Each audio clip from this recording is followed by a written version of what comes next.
time. Don't say I never told you. Go, get out of my mind. Have a few to be your soldier. Waste my time. Don't say I never told you. Go, get out of my mind. Have a few to be your soldier. Waste my time. Don't say I never told you. Go.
Ladies and gents, what's going on? Welcome in. This is the final round of Season 6 for all regions as we are here with the North America Pro-Am and Pro races, starting off with Pro-Am. As always, I'm joined by Dave Hill and Rob Jakes. What's up, gents? And then we have Dave Hasser later on. Let's just fix all of the mispronunciations from the past 2 to 3 months here. What's up, gents? It's going to fix I'm it good. Dave who? Dave who? Is there a new guy?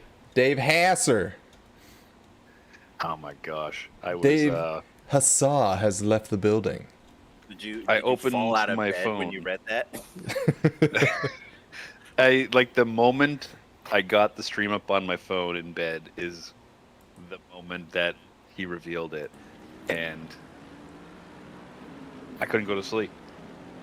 How could you? How could you after such news like that? Yeah, that bombshell. Some people can't sleep when they're hungry, but I can't sleep when I'm betrayed. Calling in the chat, it's Hasser, not Hassah. Well, anyway, we got some Barcelona tonight. Who likes a test track? I personally love Barcelona. Big fan. I have a love-hate relationship with it. Overall I like it. I just hate the chicane right at the end. Oh yeah, the last little knife twist. Yeah, I just feel like I could never get it right. I'm always, braking too late or hitting a curb or, spinning out or something. Yeah, no, it is very true. It's a technical track, and then if you get caught up, especially in the last little chicken, that'll catch you sometimes. Let's go in. Jay is already wanting our predictions here. Well, thank you, Jay. Thanks for bringing that up for us. So, who would like to start? Oh, who do I hate tonight? First, Grant Cleansing just says that they have a hate-hate relationship with the track. Some do. Some do. Yeah. I can relate. Can confirm. Can I do safety car? I feel like I've done that before. Nope, false. Can't do it. Took it. Okay. All right. Well. Oh God. Oh man. Okay. Fabiano. Fabiano. Final answer? Final answer. Are you just looking around the track, Rob, and naming things that you love? I love curbing. I love asphalt. Dave, do you have a selection? I'm going to chance fate. Trevor Hilligan. There you go. He actually said his name. In practice, it didn't look like the Nissan was doing particularly well. But I'm gonna stick with my guy from last week. Okay. All right. I am also going to agree with Ducky on this one, and I'm going to go with Sansano. He's currently P1 in the Pro-Am standings, but all these standings are still very close. So depending on how this evening goes, we could see some major shuffling by the end of the night, because we do have about 60 points for first place in the first race and then 90 for the second.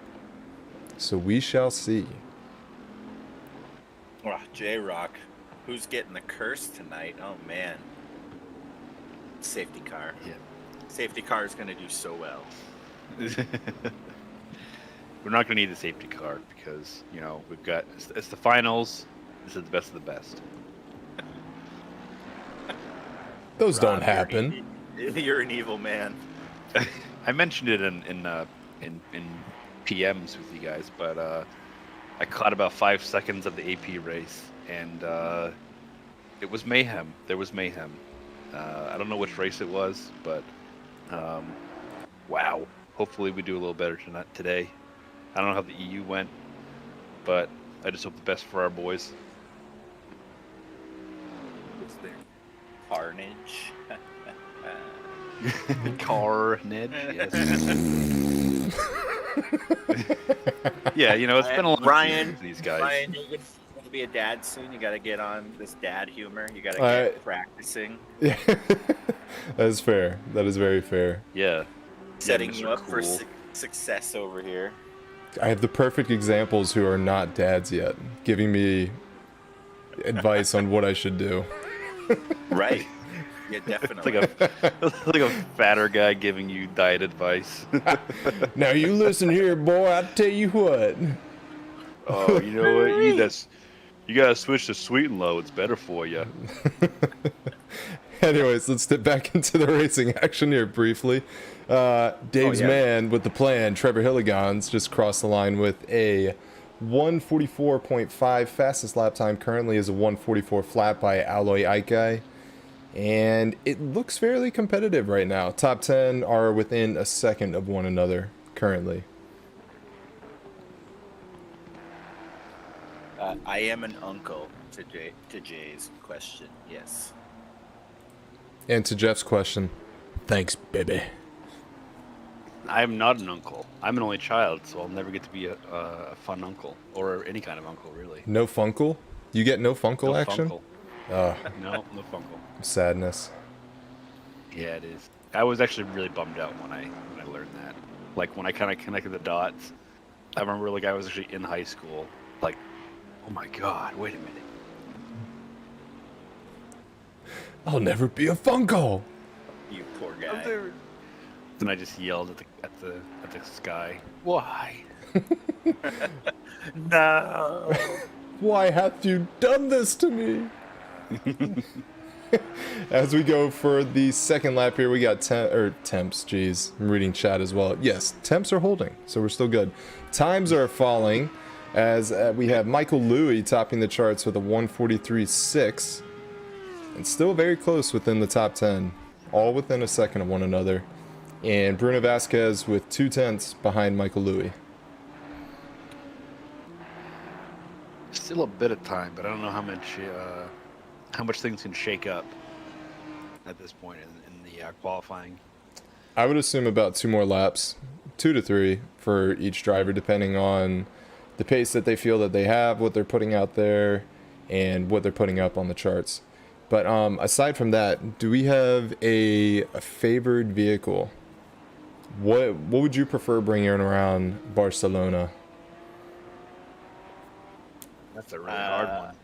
You know, I only have practice with the Aston and the Mercedes, and I would say I preferred the Mercedes over the Aston at this track. Mm-hmm. I don't know why, but it felt better. Felt quicker, Yeah, I don't. per se? I don't know if I'd say quicker. Like I always say that I always thought the Mercedes feels like really unstable. Surprisingly, here it felt much more stable than it did at other tracks. Gotcha. Yep, that makes sense. I really have no idea. No preference, huh? No, I think I have most of my laps are on the Nissan, but I don't even know what ideally would be here. I have no idea what the bop here. There's got a lot of medium to high speed corners, but there's also some low speed stuff. It's like it's just got something of everybody being one of those just technically good test tracks. Yeah, that's very true. While we were talking there, we had a few shuffles around on the charts. Alloy Aikai sneaking his way into P2, where he is 600ths underneath Michael Louis, and then Steve Davis also climbing up to P9 in the Beamer. Looks I like bet you, Gabriel Marsan also improves as well. Go ahead, Dave. I bet in chat, Prime is like salivating seeing the Bentley doing so well. Yeah, it's unfortunate we don't have the Star Spangled Man out here, but soon, Jeff. Get your GPU to you and we'll get you back on the track. Oh yeah, I forgot he's got some rig issues. Yeah. As Jay has pointed out, Trevor Hilligan's currently up to P3. Watch out. Say his name. Alloy Aikai also improving, going from 600ths to 300ths away. wonder if that's going to be it for him, though. It looks like he went to the pits. I don't know if he's got enough time to get back around. Maybe, if he hurries. Poor Prime. He's crying. I mean, he says he's not crying, but we all know he means that he's crying. I mean, just, yeah, ugly, real ugly crying in the mirror. Just like snot bubbles. Dan Murphy coming in with the donation there. $20. Thank you very much, Dan. Glad to have you in here. Dollar dues. Thank you, sir. He keeps the And- lights on. That's right. Yeah, I think he definitely pays the bills. No one knows what it means, but it's provocative. Gets the Shout out people to our going. sponsor. Eh. Our He one buys sponsor. the koozies. So Well, he I thinks he's don't buying the koozies. I don't know if this is a strategy or just a streak of bad luck with track limits. Cameron Sansano does not have a lap in. I noticed that. Yeah, I know. Maybe he is hoping to survive some turn 1 carnage, perhaps. Stay in the rear. Nope, Oh, there we no, go. There you go. Oh, there you go. Just a easy third with a minute to go. It's like one clean lap, no problem. Yeah, no bankers. He's like that last guy who's sliding into the pews or the chairs right before a wedding, like, hey guys, sorry I'm late. Oh, excuse me. And of course he's sitting in the front row. Hey, oh, glad to be here. All right, I'm here. We can start. Let's get this show on the road. We're the bridesmaids. All right, who's getting married? That was Where's that the- was my wife and I at my brother's wedding like 2 months ago. We showed up like 2 minutes before the ceremony started. It was like, all the yeet. photos.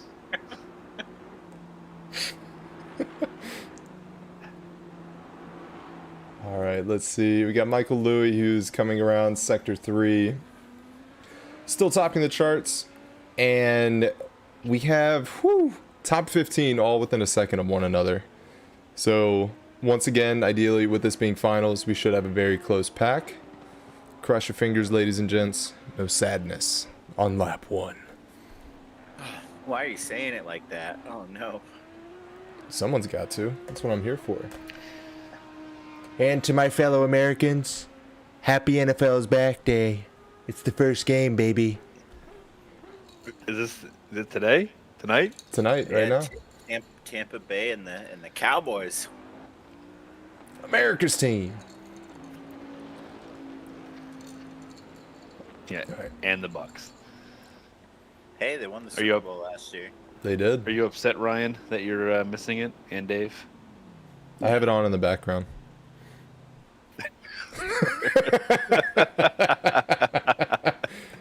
Of course. Don't worry, ladies and gents. My focus will be here. It's just background noise. Yeah, me too. I am doing a pub, but I've got all my attention on you guys. If you hear any cursing that just comes out randomly, you know why. It's the race. This race. Now is it Today's. safe to assume that you're rooting for the Cowboys, Ryan? Oh, Former allegiances, I would guess. a bit, yeah, of course. And then I'm also just rooting for Zeke. I need him to have a night. Oh, are you a fantasy football guy? Yeah, buddy. And that wraps up qualifying. Top 5, we have Michael Louis, Ale Ike Guy, Michael Landry, Cameron Sansano, and the man, the myth, the legend, Trevor Hillikons. Now, I think this is pretty impressive because these are people at the top that I don't think they typically are on the pole that we've seen pretty much throughout the season. Like, I don't remember seeing Louis ever pole position. Cameron Sansano has always been quite deadly and at the pointy end. But yes, to your point, no, it's nice to see some other guys on top and see the grid shuffled up a tiny bit. So we're already getting some magic at Barcelona. little Spanish magic.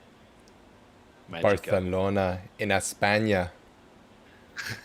Barcelona. Last race of the season, bringing back some accents. Might as well, right? We only got 3 weeks. Look at this, ladies and gents. We have textures. Look at the textures. Oh yeah, look at those. Look at those details. Ooh, baby. Ryan, you're gonna make your computer start stuttering. It's gonna get too hot.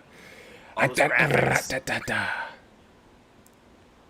It is a pretty long straight, Ducky. Maybe we can get some stubby holders. Maybe. Yeah, someone's gonna be a wise guy. It's definitely Mullick in the safety car.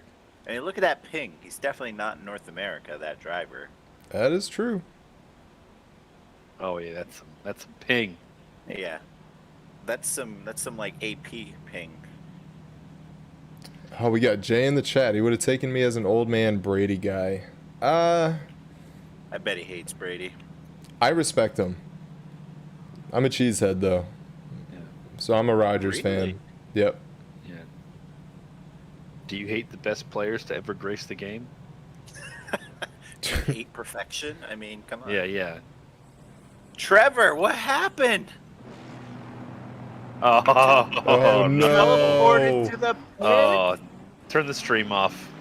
Oh, no. Where is he? What happened? Where is he? No, he's just at the back. Is that just live? What's happening here? Where am I? Trevor's in the back. It should be. Well, he's on the pits, so okay, whatever. He's on the track. All right, let's go ahead and go back to the broadcast model. There we go. So yeah, no, I respect Brady. Not my favorite QB, but he's good. The fact that he's still slinging the ball around and playing the way that he does at his age, it's pretty damn awesome.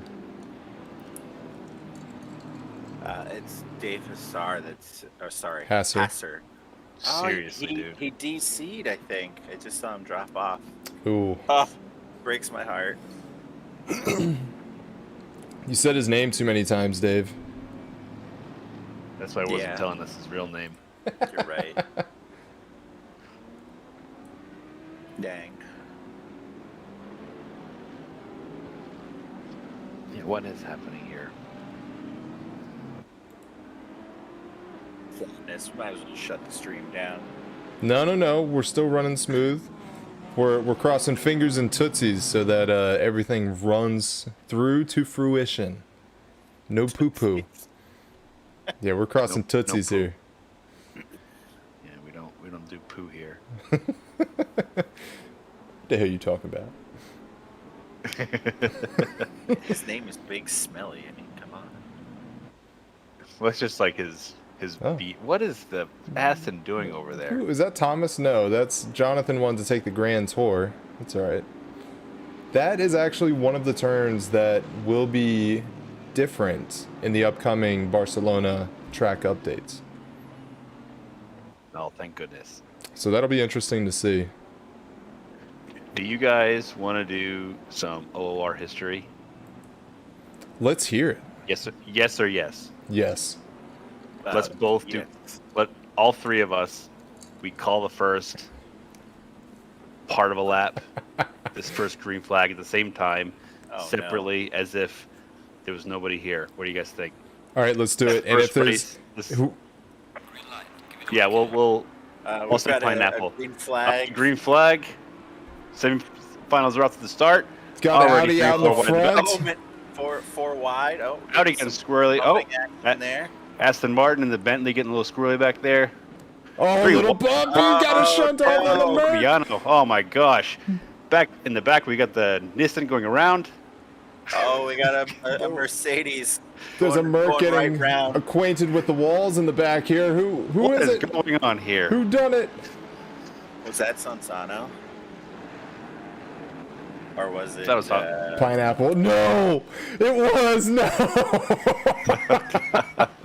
Oh no! And I just saw an Aston go off too. Hold on. Where's our Aston? Oh, we got a Ferrari going around too. It's the J-Man, Jonathan Is it the Geiger. Landry? What is going on? Oh, So So much here's the. Oh, no. Oh, was that retribution right there? I don't know. Maybe you just Well- lost it. If that wasn't some zesty action, I don't know what was. Are we real time right now? We're real time now. Okay. Michael Louis still at the pointy end with his shiny paint job, not tainted at all by lap 1 shenanigans. And it does That look was- like... Is the safety car out right now? Hold on. No, it's No. cars they're just still, they still just at the end of the stopped. pits. Chilling. Yeah, that was something, all right. Holy cow! So yeah, everyone's filing in single file. Yeah, not a lot of easy places to pass here, so it's just one of those tracks where you get single file and Bob's your uncle. So I think it's fair to say that the OOR history that we tried to make did not go as well as we had I hoped. think it added to the chaos on track. We're really good at- Vasquez was able to get around Fabiano, and now it's up to Yeah. 3. It looked like he was trying to keep his inside lane, but it wasn't working for him. Yeah, he God, looked like that- he had whipped to break the toe. But Vasquez was able to stick with him. Looks like the brutally honest crowd has arrived in chat. You know, we're really good at accidentally interrupting each other, but like when we try to intentionally do it, we can't even do it. I was gonna say we keep going until someone has to take a breath, and then the next person just goes, go, go, go, go, go. We'll do it for the next special event. Oh my god, that marker is gone. It's dead. Is that Matthew? Our lone Rari? Oh, Dave Hassard getting bounced around in the back. It's Hasser. It's gonna take me a lot to break that habit. It's man. You.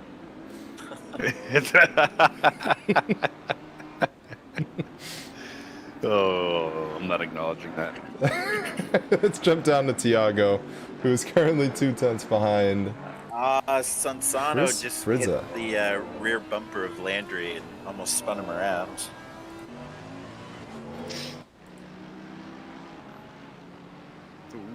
Are we gonna get a view of it?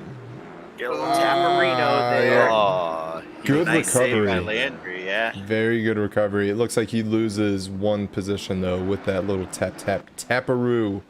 So the one, the only, Dave Hasser.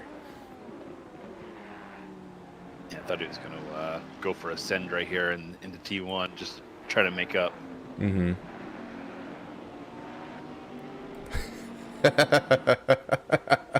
The Star Spangled Man coming in with a hell of a pun there. It's Hasser, you asshole. That's good. Asshole. Oh, man, I have to remember that one. It's like Meet the Parents. Hass. Oh. Or Meet the Fockers. That's what it is. Just a game. But you repeat fucker. yourself. In So the Super Indubitably. Sprint format's really living up to its name. You know, the really short format really drives up the adrenaline, the sense of urgency from the drivers. This is the first Super Sprint that we've had where it has been very zesty from lap 1. At least in a long time, I feel. Because the most action that we generally see is in the middle or 3/4 of the way through the 40-minute sprint race. Yeah, and I don't think this split in particular has. Actually, this is the finals, so it's like the splits are merged. Okay, Yeah, I take yeah. it back. So I'm just gonna mute my mic. Okay. All right. Let's see. gonna take That's a- it for me. I'm going to take a quick peek at the chat here. Jay, the FPS, 73 to 75. Jay saying chaos. Ducky curse. Don't do it again. 2 Ferraris and no McLaren. It is kind of surprising to not see a McLaren, but in the blue split that we had previously, it was Hamza Golzar who was rocking the McLaren. I thought Golzar was in the Aston. Hold up. Oh, I'm thinking of Dornelis. That's right. Dornelles. You're right. Renato is in the McLaren, and then Hamza is in the Aston. You are correct. We got it. We did it! Give us a minute. We'll get it eventually. Air high five. Air 5. Hey! Morning, JP. JP PJ, how we doing? Give Zeus a nice little scruffle on the head for me. And the baby, why not? Baby might not like it as much. I think Zeus does, though. Okay, little baby. Hi there, little buddy. I go. Bruno Yeah, little Vasquez currently has the fastest lap of the session with a 1:44.1.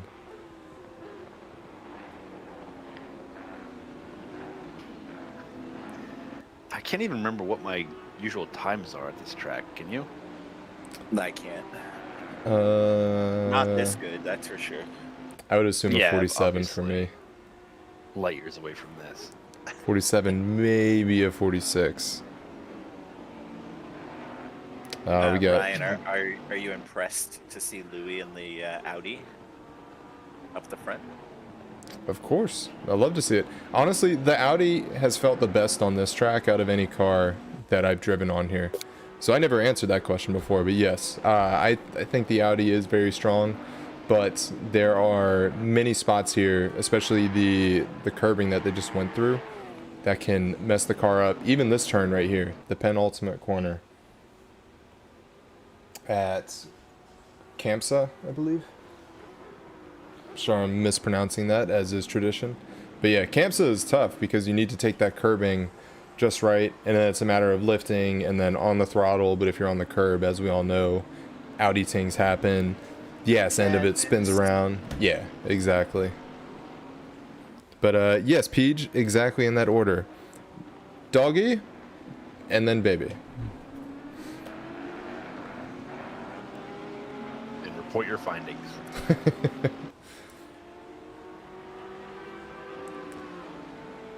So it looks like we have about 2 groups popping into order now, and the gaggle of cars that we had in the back is slowly creeping up to the mid-pack. Let's go ahead and jump down to car 62, who is Matthew Voisin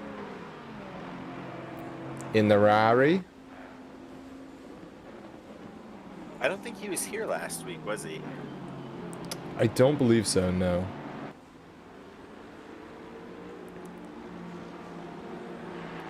But it is all good.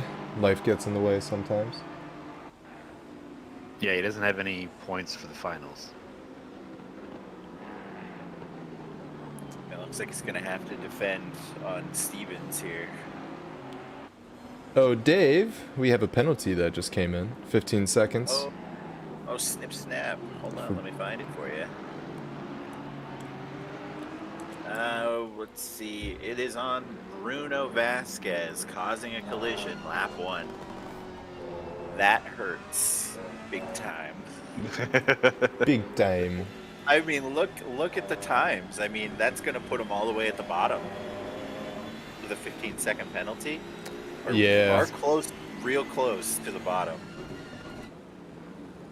Ooh. There's a nice Thomas there's a nice Barnes. That was an excellent pass. That was clean. Cue the big data song. That was Clean. You're gonna get us copyright struck again. I don't sing that well. We've been through this. Ain't no strikes happening up in here.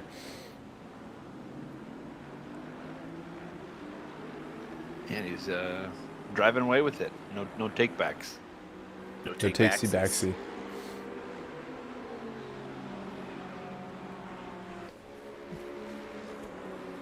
Thomas Pass says gracias as he goes after Gabriel Marsan. Very curious to see who else's name that we've mispronounced. It's only been 3 months, right? Prime, it was a 15-second penalty for a collision on lap 1. Let's go ahead and jump on board with Alloy Ike Guy. I mean, I'm sure nobody will wait for an inopportune time to tell us that they've been, or we've been misspelling their name or mispronouncing it this whole time. To which I'll respond with, you should have told us 12 weeks ago. But anyways, thank you.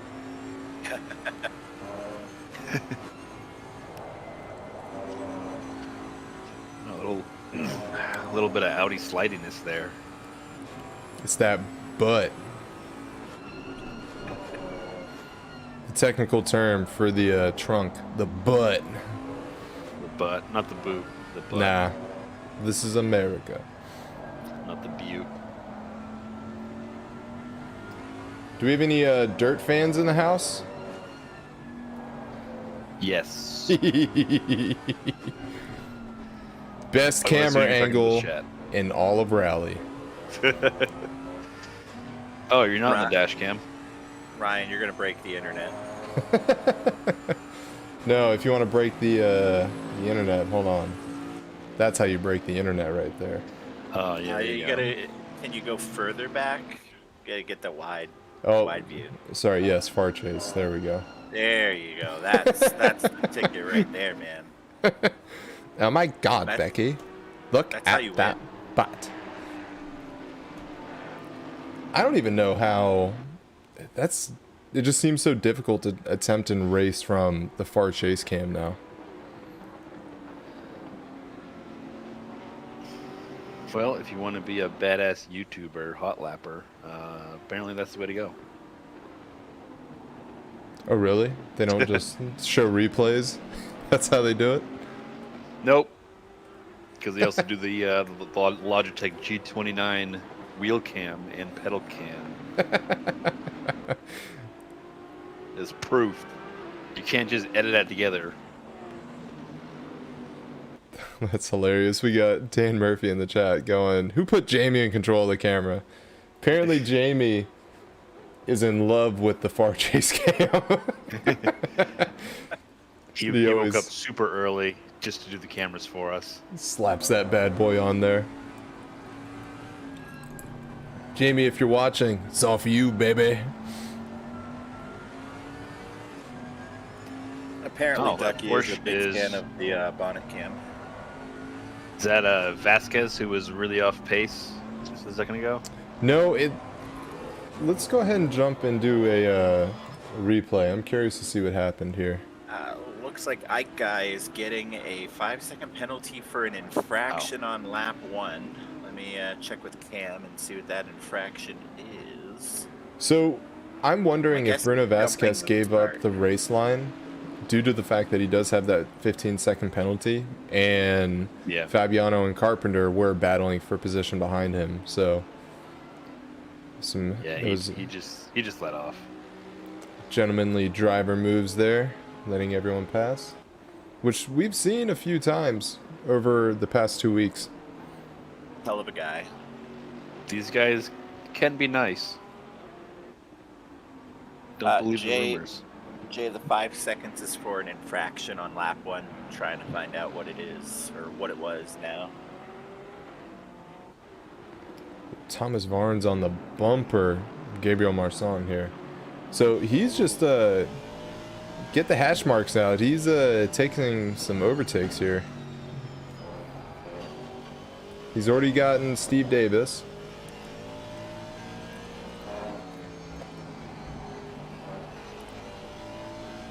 So he's proving to be very consistent here. His last lap was a 45.9. Best lap is a 44.3. So I imagine if he can get past Gabriel Marsan, his best lap, Gabriel's best lap is a 45 flat. So he could potentially make up some pace, and it might be a bit late.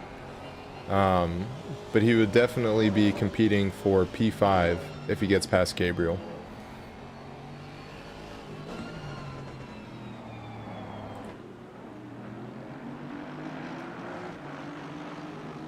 I would be so hesitant to try to do a points calculation on the fly because was it yesterday's AP race? I can't remember who it was. One of the commentators was trying to do it, but he wasn't taking into consideration the qualifying points you get.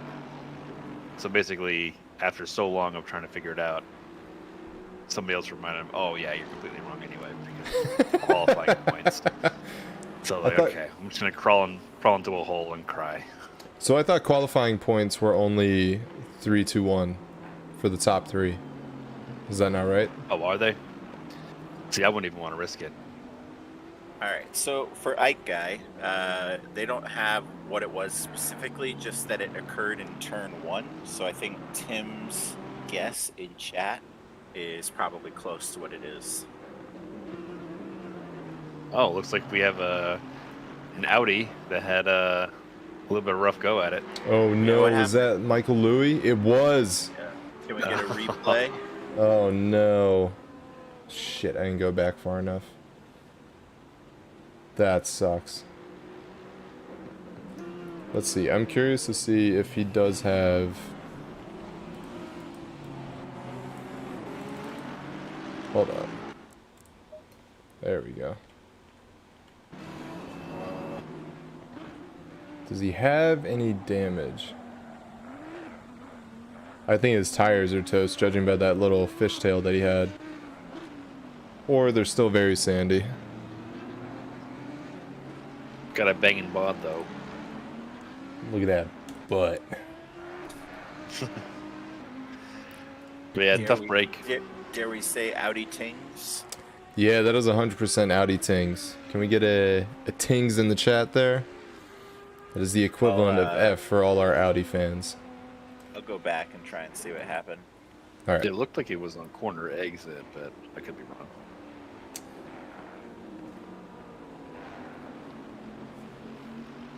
Yeah, it looked like it was going into turn 7 and 8 worth.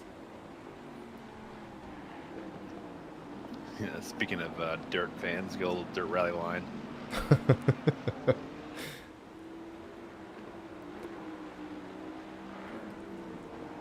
A minute and a half left in the first race. It's flown by.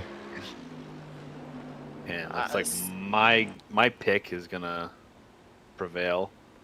Definitely. So, I don't think it was Tings. He just like didn't turn.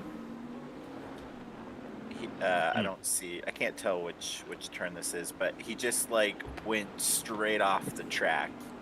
Like it's just like he completely missed the braking point. Is it at seat? The blind downhill left-hander?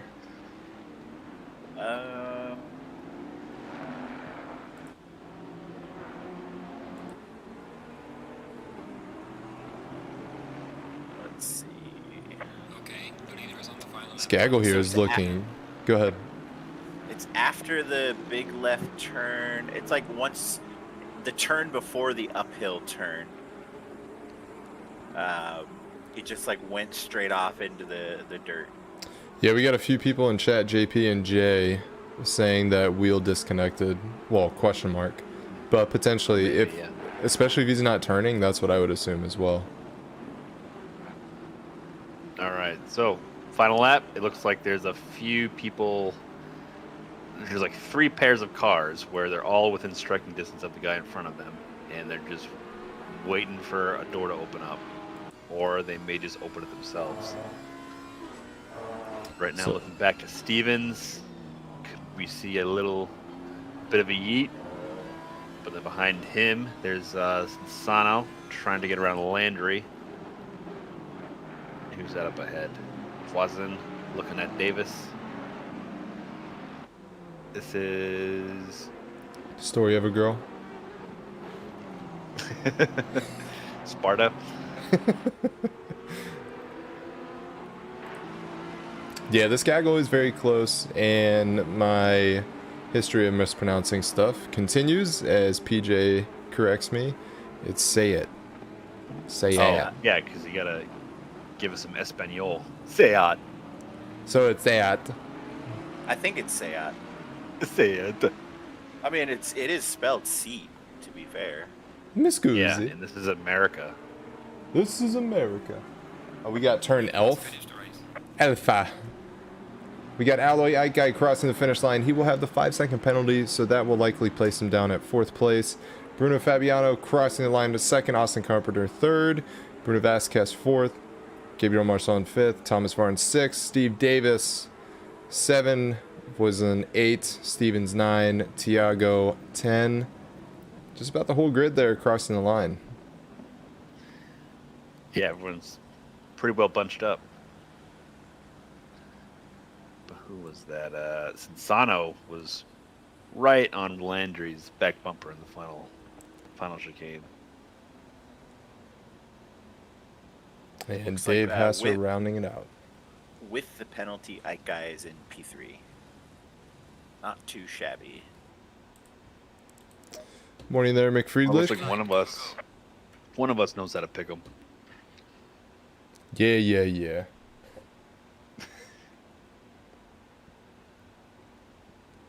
Dave was too chicken to say his name last week.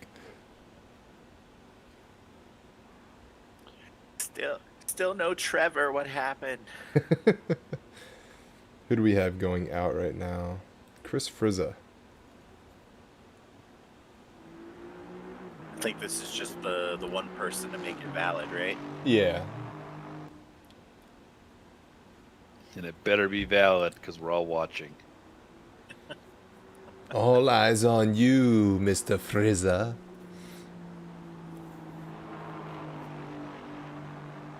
No pressure, no pressure, no pressure. Jay's saying that you cursed him. Jay? You know, Wasn't Jay, me. our friend Jay. Just here for the asthma.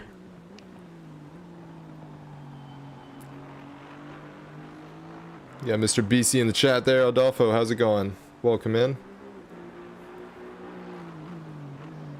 The Brazilian delegation. That's right. I love them. They're like the most like well-keen group. They're so into it. Dude, they are so passionate.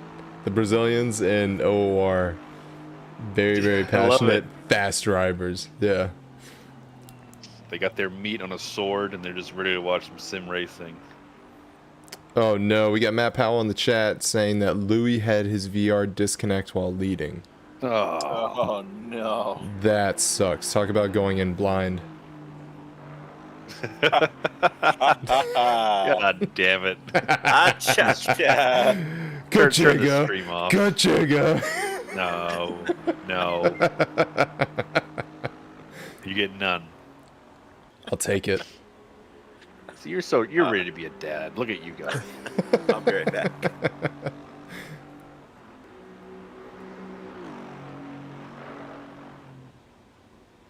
Look at this man go. Oh man. Rob, what car would you pick? I believe you're taking a break from GT3s, but what would you pick? Are you going to wait for the new M4 to potentially make its appearance in Q1 of 2023? Or, no, my God, I'm getting 2 years ahead, 2022. You know, I'm actually kind of liking the M6 BMW. Are you? I remember you saying that you were working with that. You like it? Yeah, so I like that it does have a lot of power. If you go a little too low on the TC, you can get a little squirrely coming out of the corners, but like Mm-hmm. it's really hard to like disrupt it in turns, and it doesn't quite have the Bentley appetite for curbs, but it handles them pretty well. So I think I'll probably tinker with that a bit more. I signed up for like a little mini league with the Ferrari, which might have been a mistake, but we'll see. We'll see how that goes. I mean, at But least it's I've a been fun trying car. Yeah, it is pretty fun. We went pubbing with it a couple times. Mm-hmm. I would like to get good at a non-front engine car. That'd be nice. I think it's How good about to. I don't know. I've thought about bringing it home and going back to the Audi, Yeah. but I don't know. I've been toying with the Lambo because I mean, obviously it's a mid-engine car. But yeah, I don't know. Potentially You haven't that. had a lot of wheel time, have you?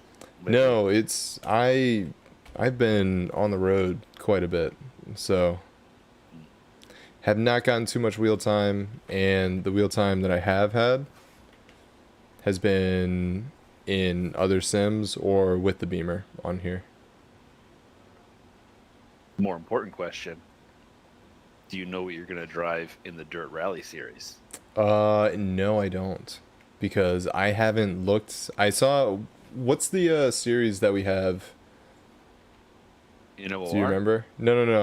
The Yeah. series of cars that we'll be using. Oh, it's Rally GT, so it's the death machines, the proper ones. Oh yeah, no, I'm toast. I'm dead. There will be utter sadness. Yeah, and hardcore damage.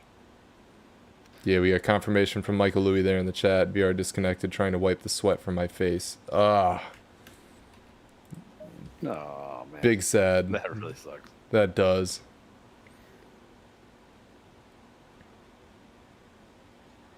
McFriedlich, it is still on the table. Cameron Sansano was P1, or is P1 in the standings as of the last 2 races that we had. But we did have a bit of a change up with the finishers here just a few minutes ago. Yeah, because Hilligon's sat this one out. I think through some sort of technical problem, but LA Ika got 3rd place in the race, so there's definitely gonna be some shakeups in the pointy end, and we'll see how it plays out over the longer race. I didn't There's realize. definitely plenty of spots to make up and lose. Yeah, absolutely. We'll have to put our math hats on at the end of the second race. Oh To god, take Let's actually I take a find look. myself without one. I can't take a look right now. Yeah, I was trying to go back and see where Sansano ended up. But we're locked out. We'll have to take a look at the end of race 2, likely. Alright, chat. I want to hear, what car are you going to be picking for next season? Are you sticking with the vehicle that you've been running with for quite some time now? Or do you want to change it up? Going front end, mid-engine, or are you going to go rear with the Porky Boy? Andy, that does suck. We agree.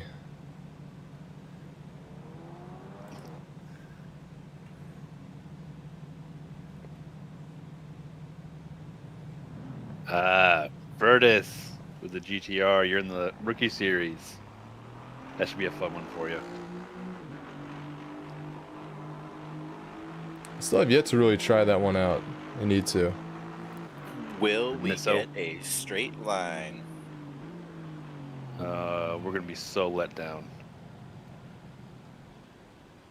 So far, so straight. We got some answers coming in here. Looks like the Porky Boy is a very popular choice. Ugh, who's in the Mercedes? Ruining it. No. Fix it. Fix it. Fix it quick. it. There we go.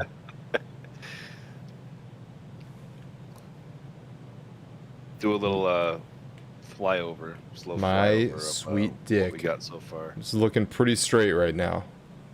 Audi's you- was a bit crooked. No. Hold on. It's it's that Merc. Well, oh no! We could have potentially gotten it. What are you doing? All right. Turn this stream off. Turn it off. Jonathan, I'm calling your mother. Your mother and I raised you better than this.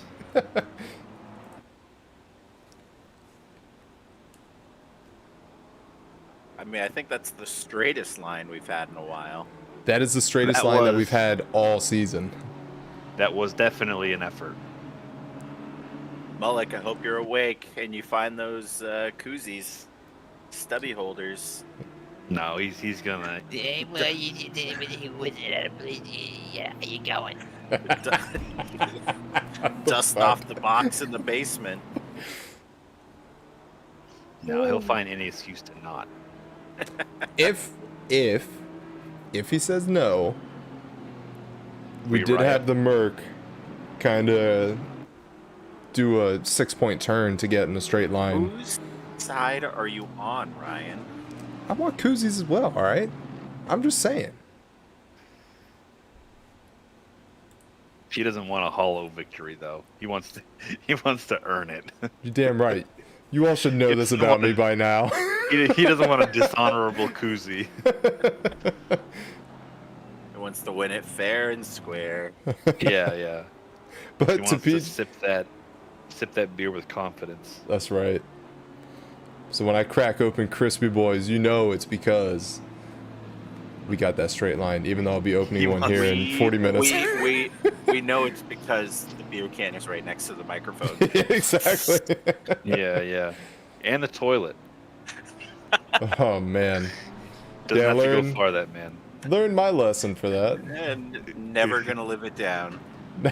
I don't know why I keep bringing it up. I don't even care. It's pretty funny, though. Don't even occur. All right, who wants the big boy? We all do, and then whoever stops talking to breathe, the next person doing jumps it again. in. We're doing it again. We're going to perfect it. All right, I'm going to we got start. 40 minutes. Pro Rob, you Am follow. finals. Here Oh, we got go. the Aston Green on the flag front. is We up. have the Porsche, Oh, the the Porky Ferrari Boy right Cup behind behind. We have sleeping. 5 Oh, cars they're in the already back going there. 3 Porky wide. Boy What's that, going 4 around the wide in side the here back? of the Aston. Aston's out Are we to a going really 5 good wide? lead. Let's go to Helicam, get a higher look Mercedes at is that. gonna mug him. Oh, We who's are this? getting Oh, they're 5 going wide. forward. Oh, this is Oh, getting and a third zesty. one. Who's going to get Oh, there's punted? this breaking point. Oh, the some BMW hits sadness. the Harley Sadness. Davidson, Steve taking on the Davis back. is collected. All right, that's it. Rob, take it away. Yeah, it looks like David hit a little, or Davis had a little bumperoonie on his front, but then he got bumped. All right, let's go ahead and Teaches take you a lesson. watch the replay here. Watching number 5 in the Beamer. So yes, they go 5 wide. They thought it was a good idea, and then Bentley got pinched on the side there. Said, "Yeah, no, I'm not about that life." Steve is contemplating whether he wants to be a lawnmower or Oh, a car. That sucks. okay, yeah.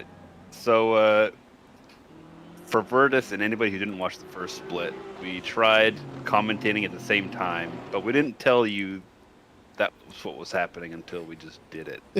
So, I'm not going to apologize, but we'll definitely remember to do it better next time. Oh, I don't know. And back to the race. After that, we may not get asked back. There might not be a next time. Okay, fair enough. Anyway, how about a race, guys? we're doing it live.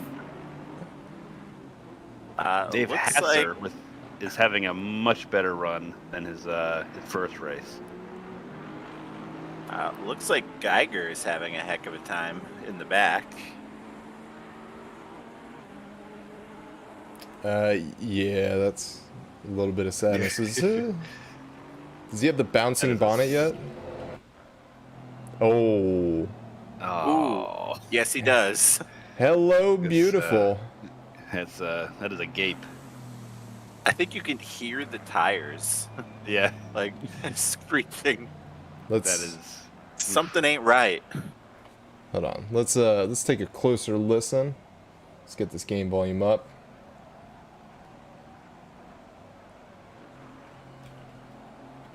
No, Yeah, you can't hear it anymore. no, that's. I'm sure there's actual racing to be seen right now. We're watching it. We're tuning in.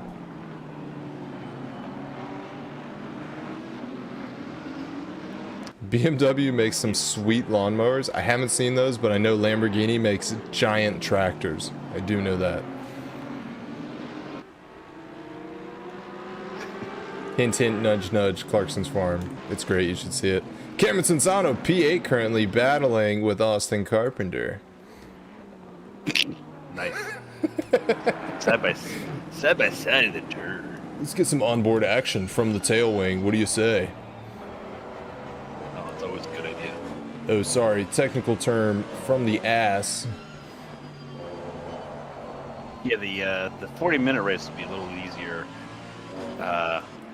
Once the tires start falling off, people's real pace will start to come out. Ah, yes. That We'll see is how when that the shakes sadness appears. But it looks like a nice little single file traffic. Chris Frizza currently leading with Matthew Voisin right behind him, 8/10. So Cameron Sansano sitting at P8. He's got about 36 minutes. I believe he may need to get first place if he wants to hold the standings of P1 for the Pro-Am finals here. Did we see what? I'll check to see what position he finished the last one in. Okay. All right, so he was in P12. If the points are the same as they were last week, that'll get him 19 points. Okay, so that was You saw that, Rob? Yeah, that was some door banging 3-wide action, boys. Rubbing his Car's racing. rearview mirror is a nice little give him a nice little anxiety attack show. Oh, we got another What's that in the Bentley. back? Alloy.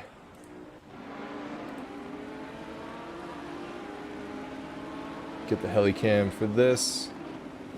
Is it curb? Yes, it looks like it. So I believe the Audi got a bit close, cut off his line that he wanted to take, leaving him to question his turn there.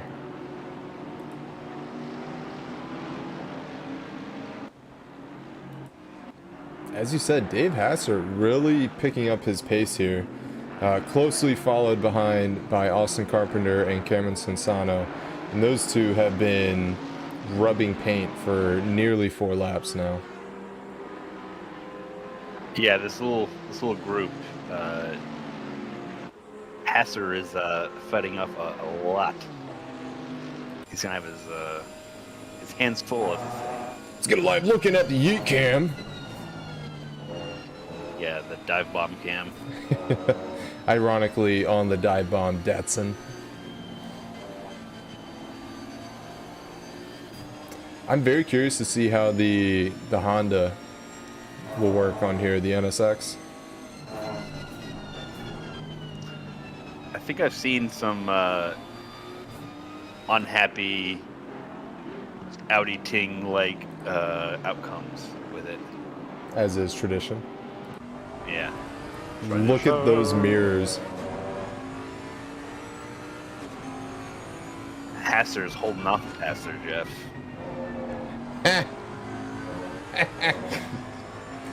Who let the dad jokes Someone's got in a really good tonight? run off the turn. No, we had to back off. We have Sansano. Will we see Sansano? Oh, Jesus. Ooh, we did. Where's he going? He tries to go a bit wide there. Barely missing the right rear quarter panel of Austin. That's good. Yeah, if you're gonna miss your braking point, go wide. Don't go in.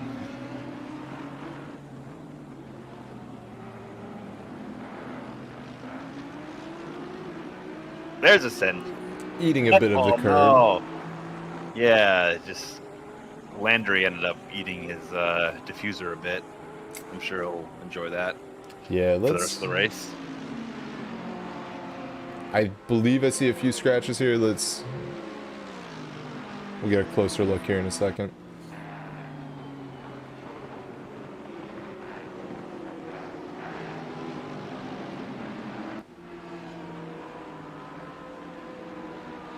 Oh, we got Brazil, the Simuladores in the chat. Unfortunately, it couldn't be present in the last 2 races. Hey, Flavio, how you doing?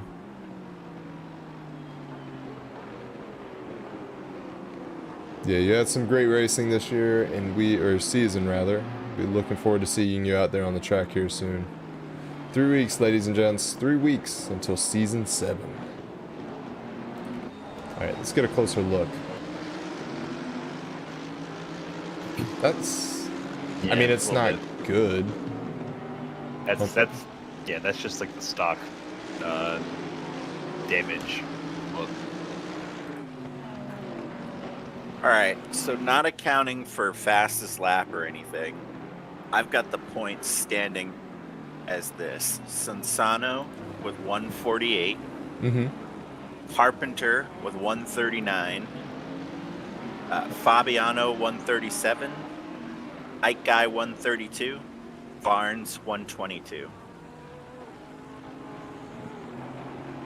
not bad.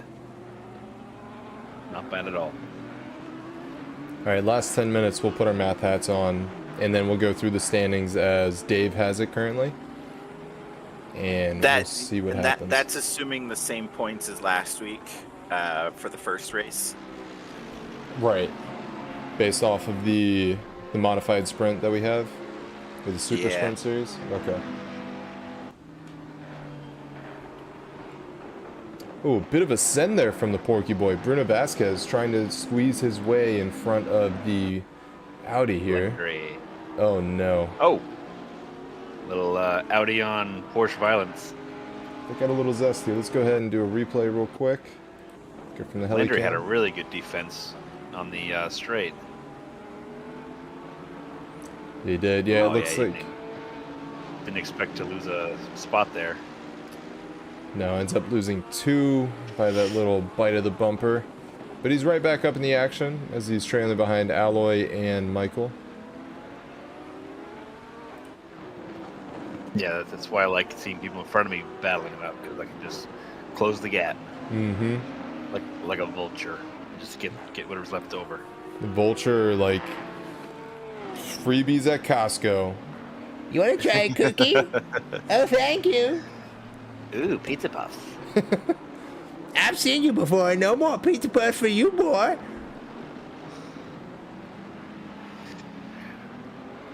Yeah, JP. When you go to make a pass, just stepping out of line just puts you at a disadvantage or at a risk. So it was like a little cost-benefit analysis when you're making moves. Give it a move. Give it a move. And Vasquez is just looking for something. I don't know what. Yeah, it almost looks like he's anything. trying to play some mind games in Ike Guy's mirror. As he was dodging left and right prior to I will going to the literally last be chicane. everywhere. Yeah, this should go well. Oh, and the super sprint format. So there's no.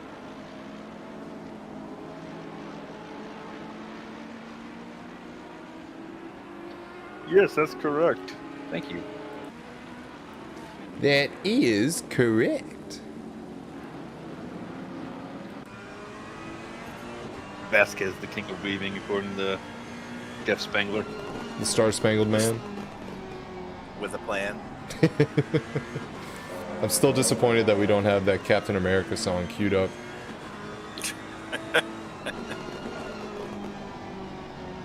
Oh, what was it? Yeah, yesterday's race, AP race. Mullock had a soundboard. So like he was just like throwing like random air horns in. It was good shit. So we really need to treat this more like a morning zoo radio show.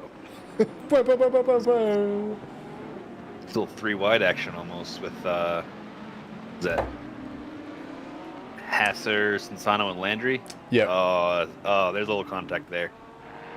Looks like Hasser keeps it, but No, I don't believe so. It looks like Landry forced him out of his position. no, I think he made contact with Sansano, got shuffled back because he got a little loosey goosey. See, this is what we live for right here. This racing action that we have, still currently this tight.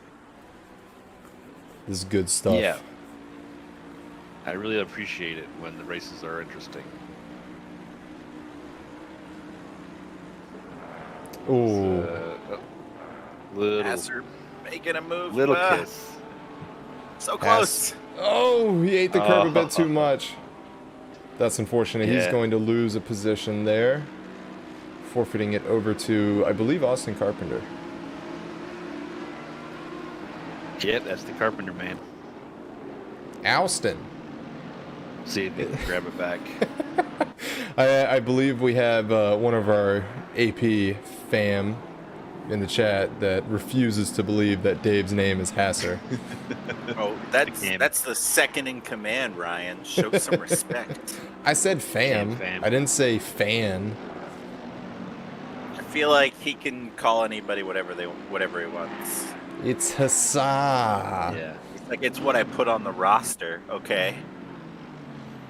Yeah, he does just randomly message me, just, hey, shithead. And I go, hey, man. Hey, boss. Got your tie ready? No pants ready? Yeah. We're set. Ooh. Oh, who's that off? Carpenter. Alloy. Or Ike guy. Sorry. Feel No. excited. Oh, say it ain't so. Say it ain't so. All right, Weezer. Oh. Ooh, He, Esports line. missed the breaking point there, I think. He left that breaking point blank. He went a little Could've bit been wide really there, bad too. Did it go off again, too? Yeah, I believe so. Gotta be careful there, buddy. Could potentially be the marbles and just getting rid of those. Yeah. Hey, buddy, what are you doing? Oh, hey there, guy. Just wanted to say hello. Oh, he's not Canadian. Hey. That's Michael Louis behind him. Oh, yeah, that's all right, mate. That's fine. Oh, God, dear, you just drive the car. Oh, hey, you mind if I pass you there? Nah, go ahead. Oh, hey there, Alloy. It's me again. You mind if I pass? No, I've raced with Canadians, and any of that Canadian stereotype of friendliness goes out the window when they race. They really internalized the North America. Do it. Fueled by hatred and anger. So, I think it's a funny story, but last weekend I saw a huge flock of Canadian geese, and I sent a picture of it to Dag, and I said, Canadian takeover. And he's like, all of our aggression and anger is absorbed by those things. It's what keeps the majority of us nice. It's Oh, funny what's that, because it's the, true. The Sin Eater. Oh God. Yeah, I really do those believe things that. are so angry. Ugh. Oh, Then they start word. hissing at you. Oh man. Can we just do without them? It's bad news bears. Alright, so we're on board with Michael Landry currently, who is sandwiched between Cameron Sansano and Austin Carpenter. So, Dave, do we have an estimate what Sansano would need to get in order to pull out P1 in the standings? I mean, that's more than I'm willing to put in for effort. I mean, Okay. he's up right now 9 points. But it really depends. I mean, if Frizza stays in first place and Sansano stays where let's see, where's Sansano? 7th? Yeah, currently sitting at P7.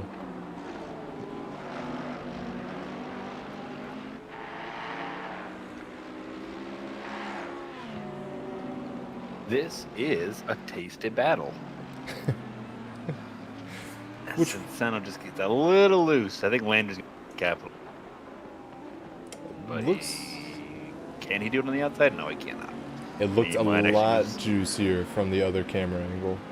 Yeah, it did, didn't it? Mm-hmm. He almost lost his spot to Carpenter.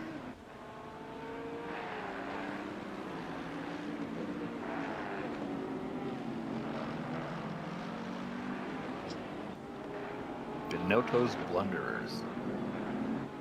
I don't think I haven't noticed their team name until now. Really? All right. So if nothing changes, I believe Fabiano would win if he stays where he's at. Okay. I mean, we still got 22 minutes, so Yeah. I guess we'll just, as chat says, we'll give it to Hasser. Just say he wins it all. Yeah, why not? The house man. All right. Looks like we had a penalty come through on Michael Louis on lap 8, causing a collision. 10 seconds. A tenner. I don't think we saw that one. I think we missed it as well. Let's jump on board with Bruno. Thiago climbing the ranks right now. So Thiago, I believe, was in top 10 at the start of the race, around P8 to P10. And he's just been taking positions left and right.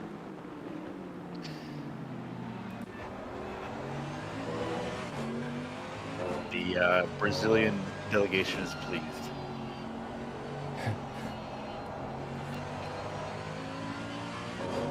Yeah, so the Brazilians have 2 up front, P3, P4, Thiago and Bruno. And Christopher's an American at the pointy end, and Matthew Voisin, Frenchman, I believe. A Frenchman. Is France blue, white, red? I know there's another you were flag that's asking. similar. You're asking Americans about flags of other countries. Hold up. Does it have Hold up. 50 stars and bars on it? It is blue. White, I red. think the stars and bars is the Confederate flag reference. And moving on. Disavow. Yeah, definitely. Good night, everybody. Move along. Ryan's not in the South. Wonderful. I'm going to go drink myself to sleep. I'll see you all later. No. Definitely not drinking bourbon, that's for sure. Nah. We're on the rum kick this week, boys.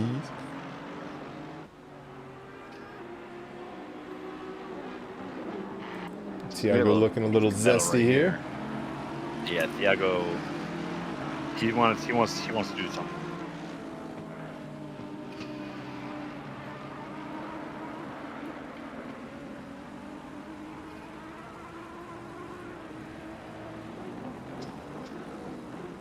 Our Oh son is no! crying. How did they not make contact? That was so close. They might have.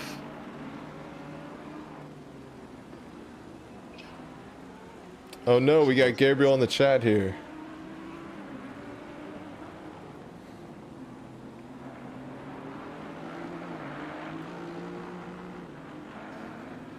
Slows a lot of distance in the braking. Side note, I'm very curious if we've been pronouncing your name correctly. Is it Marsan? That's the first option? Or Marcom? The second option? I see the little accent different. underneath the C. How you doing, man?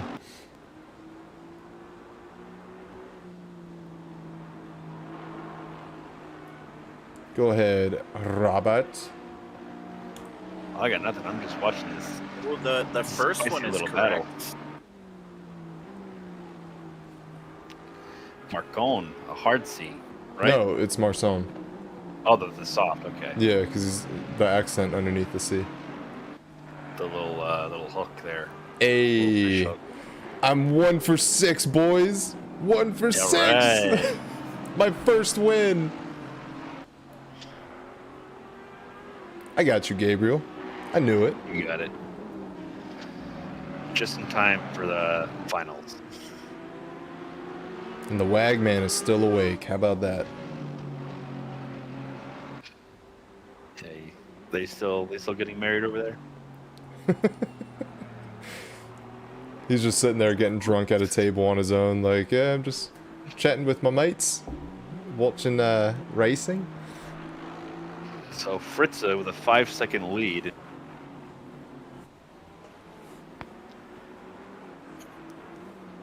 Who's got the fastest lap? Fastest lap is a 44.5, and that is held by...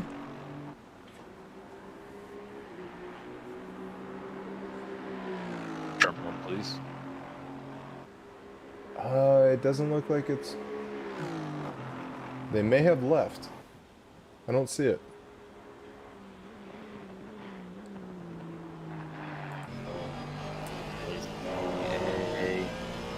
Aside, 44.9 from Landry. aside from that, I see a 44.6 from Tiago.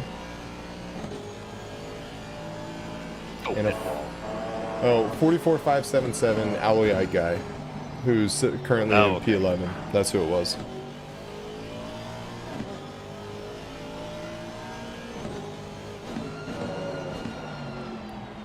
We only got 15 minutes in this, gents. This has flown by. For a Barcelona race? Yes, I agree. Ah, come on, you know you love it. Do I though? Oh. Yes, you do. Love to see it. Barcelona. Barcelona. Sí. Ah, yes. Sí, es verdad. Gracias. Is there a little squirreliness happening in the back there with the Porsche? It's looking like it. Let's see if we can get an eye on Bruno. And we'll jump back on board with Thomas Barnes. Yeah, Jay, if you disconnect after the quali, you don't get back in. Yeah, I guess nothing to report back here. Let's check back up just a little bit ahead. Oh my gosh, I got hiccups now. Thank you.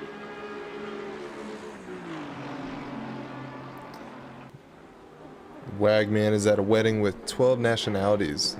Big Portuguese wedding. That must be fun. Ducky, what's up? What game did you lose? You don't know about the game? The game? I know. The game? I've Not heard the about game. the Okay. game. Okay. The game. Just making sure. Not that much of a nerd. I'm no Nerd alert. nerd. I know about the game. Which Yeah, is of course not I know. nerdy at all. What's the game, guys? I kid, Guys, what's I the kid. Yo, hey, someone want to hook me up with this game?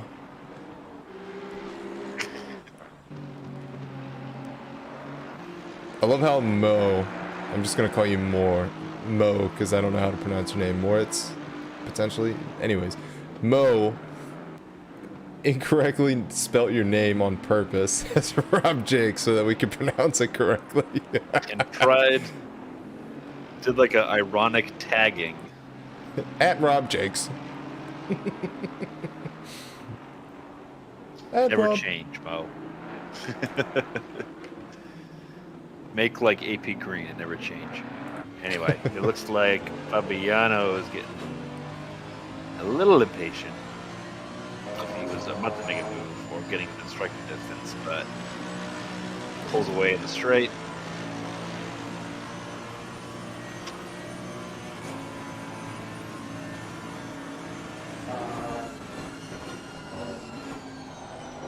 Bonnet Cam is King Cam, Oh. and let's go to broadcast. Bruno Did, getting the pass, Yeah, that was just a completely missed break. which is surprising I with the looked away. Audi. The Audi has such good brakes too, so it could potentially Maybe be he was tire just wear. late on him. Yeah, You just try to push your. You see the boards coming. You try to push a little bit.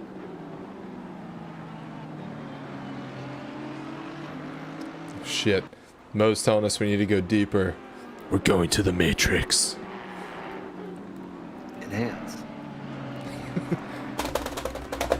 Enhance. We are less than 15 minutes from this, gentlemen. Less than 50 minutes. Yeah, we've been less than 50 minutes the 1-5. whole time. Shut up. Mute your damn mic, Dave. Mute the mic. What? Hey, how are you? Oh, I'm good. Sorry, just trying to keep up with the points over here. See what you did, Ryan? Hey, someone needs to wear their math hat. Dave is the most take- qualified to do it. You took It Dave says completely who? out of the race. Dave said numbers. I like numbers. But I don't. Here's a send. Here's a send. Oh, Oh. he didn't make it happen though. Oh, thank you trees for existing. Oh, That was almost something. It was almost. definitely interesting. Would we have seen it? No. No. Because in Spain they love their trees. But it was almost some. Oh, esports Jeez, line. what is- Oh, getting a What bit is of air. happening here? Okay. The Ike man.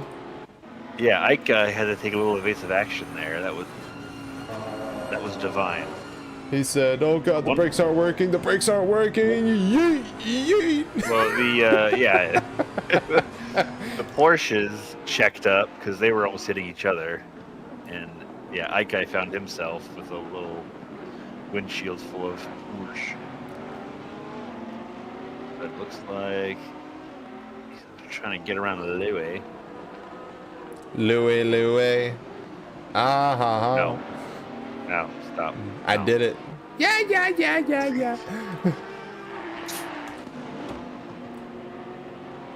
Did Fabiano really fall to 5th?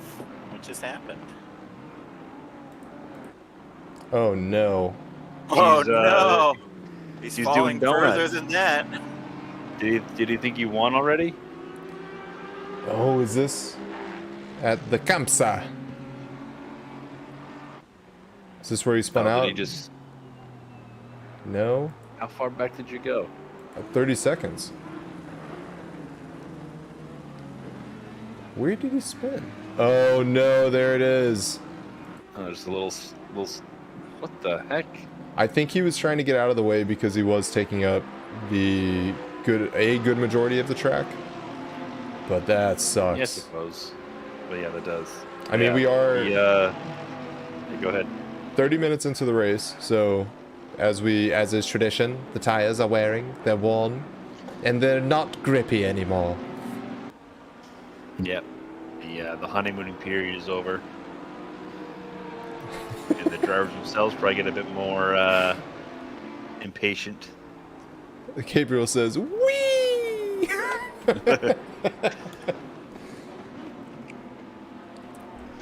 Is that Ike guy looking like he's going to send it behind there? Oh, he wants to get around. He wants to get around Germany. He hungry. Hold on. Let's go on board. He hungry. Uh-oh, Virtus, you need to share the information that you have right now because I've been waiting for that C8R. I believe that we heard the explanation as to why it won't be making an appearance, but curious to see what you found. Well, yeah, it's GT America, right? Not GT3. Yeah, so the explanation that we heard previously was that the C8R is in the... Runner God! up, runner up. Yep. That's devastating. We'll go back to that GTE conversation here in a second. How did the sadness happen? So we're trailing Michael Louis, on board with him, and then he's behind Bruno Vasquez. Oh, it's that quarter panel. And then them that, butts. The door closed, and then the synchronized spinning. Yep. But who's... Ike guy's loving it though. Ike guy is very pleased. He said, "A Dankeschön." Gracias. Oh yeah, sorry. Gracias. Barcelona. It's Barcelona.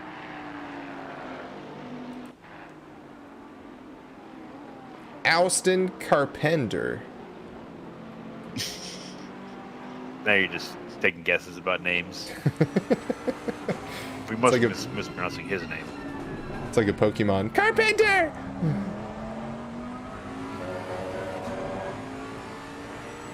Ryan, you're all over the place.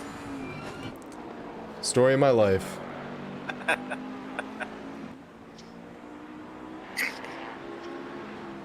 Looks like Michael Landry is going to be getting a 5-second penalty for causing a collision on lap 17.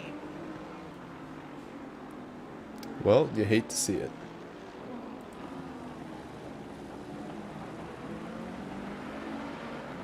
Yeah, you gave it a little bump.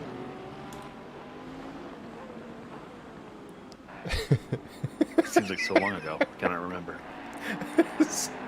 PJ. A. Ustin.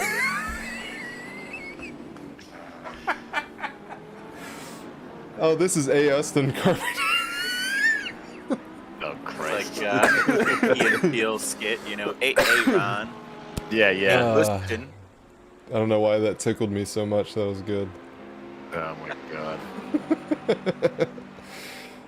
All right. As we get back to the race, we got Austin and Michael in a drag race currently down the home straight. It looks like he got it. Yeah, it that does. that was real slick. That was just paint the picture of a good pass. It looks like Fabiano in the behind them got a little loose and lost a position. Question mark. Let's see. Oh no, he's still in position, but he's definitely got a mirror full. Yeah, trying to get around the Porsche. Oh, so he had it, but then Oh, he just didn't have the speed. It looks like Bruno. Sorry. oh no, he's got Yeah, he it. did. Okay. Okay, yeah. Don't mind us, guys.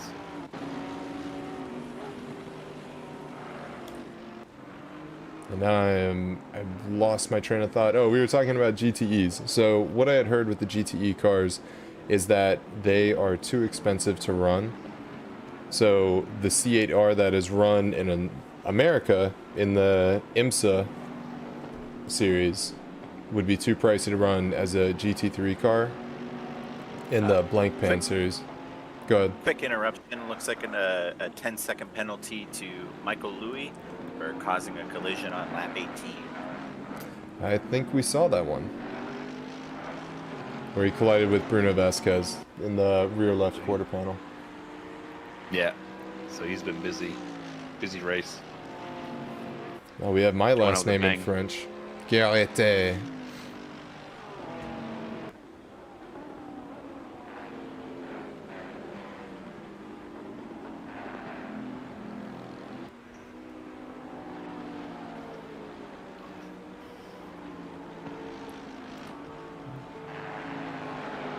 Oh, looks like Alloy was able to take that position from Chris Stevens. Is Chris going to take it back here? No, yeah, looks like it's still contested. I would not go wide there. That was a very ballsy maneuver. We'll see if he makes up for it here on the exit.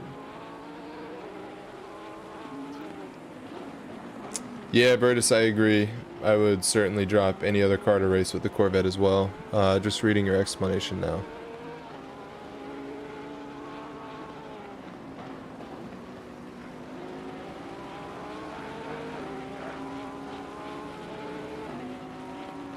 It is also a brand of ice cream. Interesting. That's no Haagen-Dazs.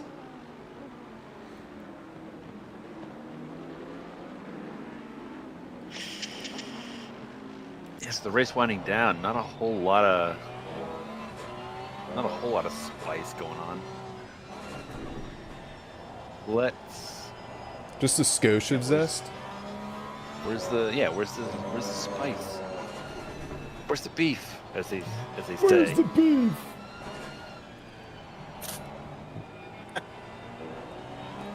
Michael Louis gave us a tiny bit. Go ahead, Dave. I was gonna say, if nothing changes, I believe Sansano will win the Pro-Am. Interesting. Okay, so with his position that he has right now, even. Yeah, that's gonna put him at 196. Okay.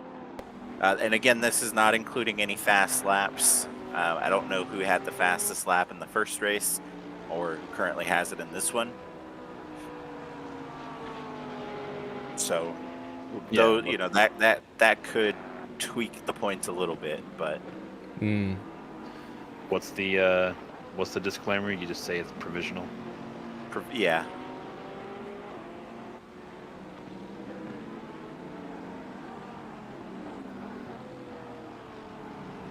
Interesting. Haagen-Dazs doesn't mean Like- anything. The owners just made it up because it sounded fancy. That sounds like some stuff I would do. That's cool though, because you can trademark that.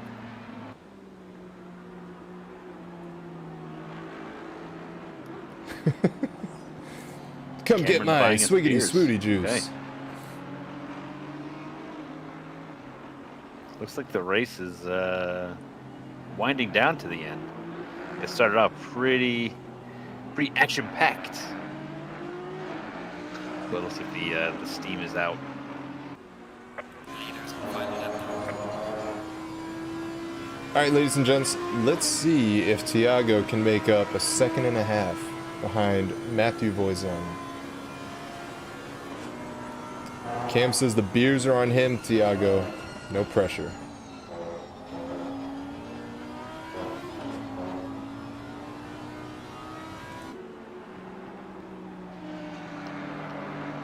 Yeah, we'll stick with this battle throughout the fruition of the race, as we do have Thomas Varn 7/10 underneath Tiago. It looks like it is the closest battle for contention, as Michael Landry does have that 5-second penalty, who is trailing behind Austin Carpenter.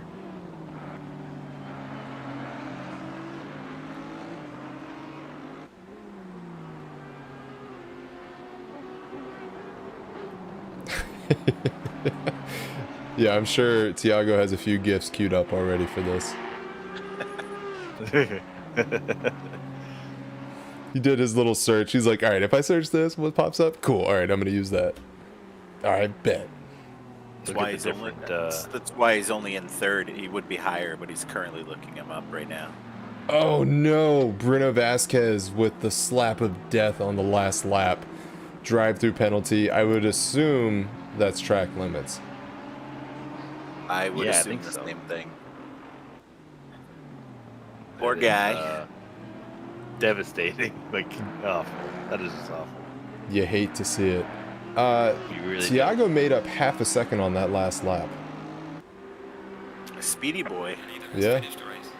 So we got Chris Frizza crossing the line, P1, Matthew Voisin, P3, Thomas Varnes, P4. Cameron Sansano will be closing the line, P5.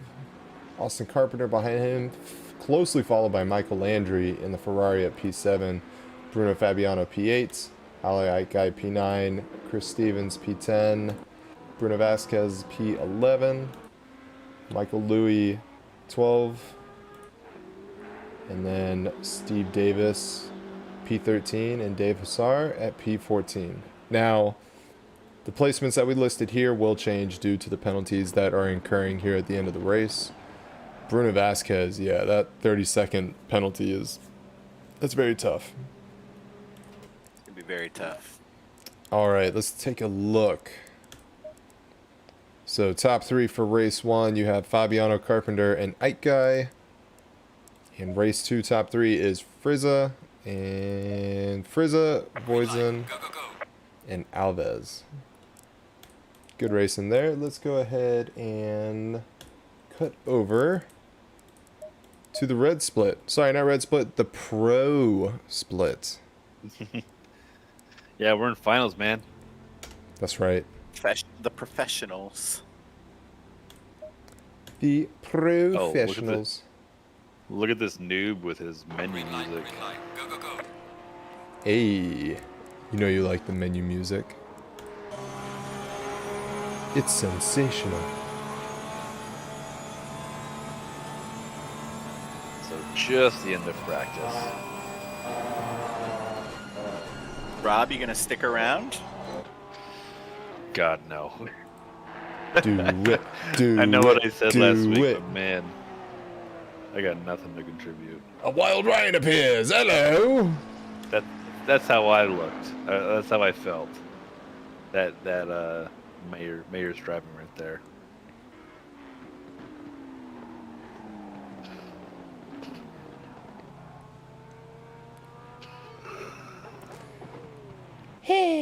And it's qualifying time. Green light. Go, go, go. Oh. Hold up. I know what needs to happen. Hondas have a commanding lead.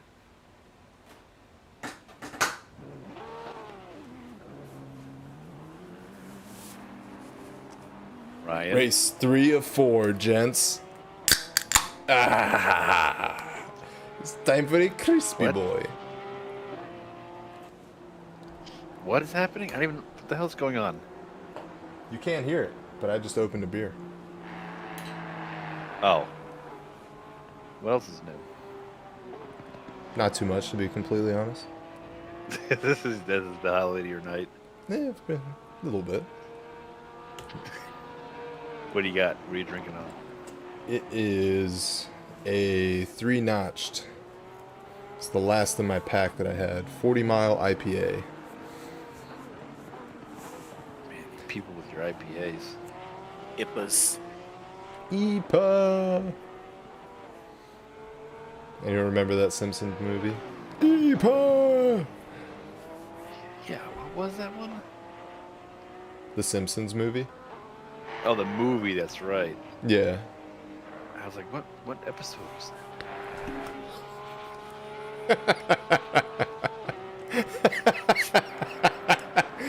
JP, well played. Oh, that is awesome. I'm not repeating that, but that is perfect, PJ. Are you not repeating it because you're afraid of how close he got it? Mayhaps. I'll leave that for you all to wonder. He's like, shit, they're on to me.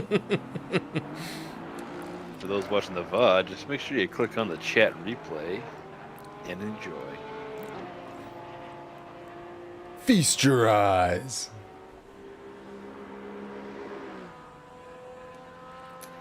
I believe that is the majority of the OOT laps done. Alright, so as we're sitting right now, one of the drivers I'm going to keep my eye on tonight, as is tradition, Riley Murdoch. Gents, what do you think? I think that's a safe bet with Mr. Murdoch. You really don't want me to curse someone, do you? Do it. It's not a curse. It's belief. You believe in someone.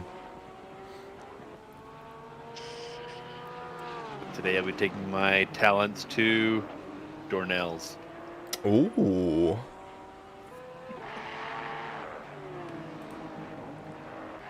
I'm just taking a peek at the chat here until we get some times coming across the board. So, when I learned about how the Germans name their beer, JP is spot on. Like, wit is just white, I believe. Or light. It's light beer, wheat beer. No, wit is wheat. And then everything else is just light, dark. And calling it how they see it. It's very Germanic. The land that brought you the Pilsner. The Pilsner. Water, barley, hops, glass. Pilsner.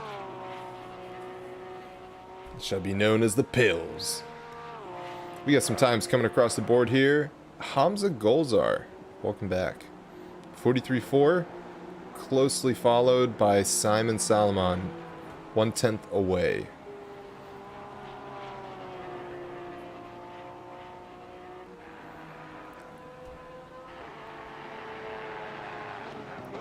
And just briefly going back, oh, Riley Murdoch nearly sneaking his way in there, 900ths away from Hamza Golzar. That was a close one. That was very close. Let's keep our eyes on qualifying for now. We'll talk beer before next race. Dave, I don't believe you gave us your guesstimation.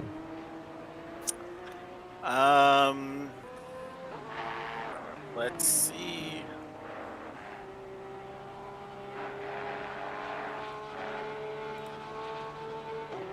We'll go with Kenneth Portis in the Honda. All right. The second. Yeah, number 2.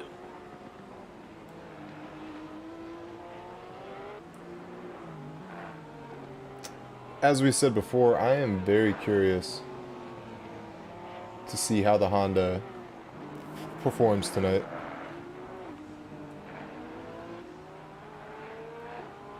Yeah, oh my god, I couldn't even formulate a syllable.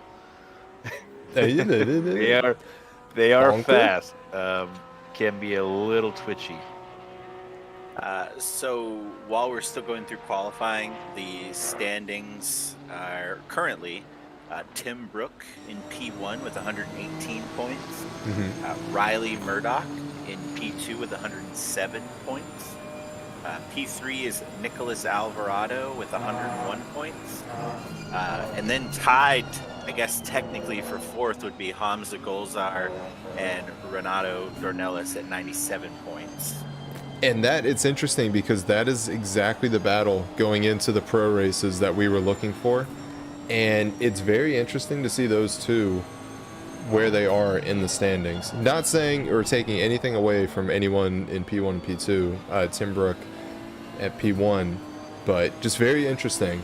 Goes to show the amount of competition that we have here. I feel like a broken record.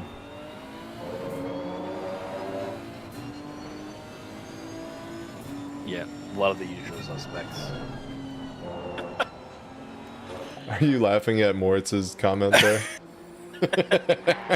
I mean, he's not wrong. No, he's spot on. That's the funny part. I'm having a wheat beer. It has hints of watermelon, and I'm a big fan. You can really taste the black pepper. If you taste black pepper with a watermelon wheat, run away. Yeah, you might have had too much UV exposure to your beer. I recommend keeping it in a clay pot. Like, oh my gosh. Hamza Golzar putting in a slap rev lap, 43 flat. He will take pole currently as we have 4.5 minutes left. And yes, Star Spangled Man, wish that we could watch you race out there. Soon.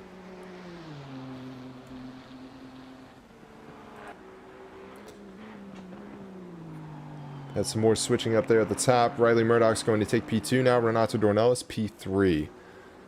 Oh my goodness, look at how close those two are. Yeah, those four. That is a tight grouping. Very tight. So we're currently on board with Hamza Golzar. We're going to the cockpit view.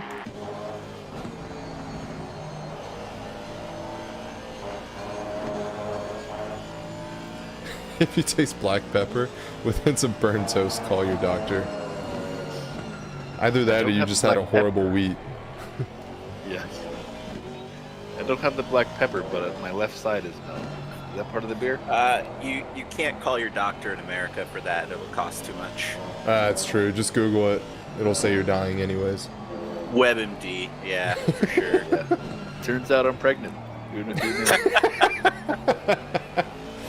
Apparently I'm 30 weeks pregnant, so that's cool. Yeah, so kind of a little bridal shower this weekend if you. Baby shower, not bridal. Yeah. God damn it. The wheels are falling off hard. Dave Hasser, where are you, my friend? You're a only home, bonker, Dave. bonker of a lap with a bridal shower. You got a bonker shower with a bridal lap.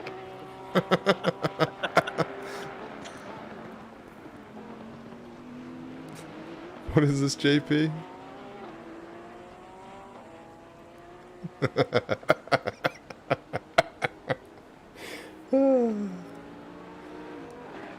Oh man, this is good. I don't know how much you have this much energy in the morning. This is fantastic. I'm more of a JP, morning man. person. He's just firing them off tonight, like boom, boom, boom.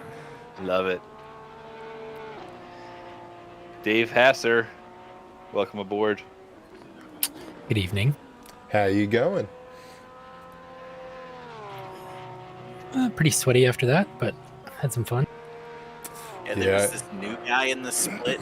His name was Dave Hasser. Is it He did jerk? No, not. Nice guy. Those were crickets if I ever heard them. Nice try, though. Yeah, I'll just let myself out. It was a good effort. Good effort. Go ahead, Hasser. No, I got nothing. Nada. Not a zilch. I know the feeling. So I'm gonna take my leave because I'm gonna go to bed. All right, amigo. Night, Rob. Night, Rob. You. Thank you Have for a good night, jumping in, everybody. and thank you for the season, my friend. Oh yeah, that's my season, isn't it? It is. Yeah, thank you to everybody. Who knows when I'll see you again? But love you all. All right, I'll talk to you tonight. Yeah, love you. Maybe All not. right. Love you too. Bye, meow. It's a very loving booth. Got to give air kisses and say love you before we leave. But aside from the nonsense going on up here, on the track, Hamza Golzar sitting with the 43 flat still. Renato Dornelles, apologies, creeping up behind 500ths below. So this is the battle that we were just talking about, ironically, Dave Hill, as these two are currently battling for P1 and P2 for our first race of the evening.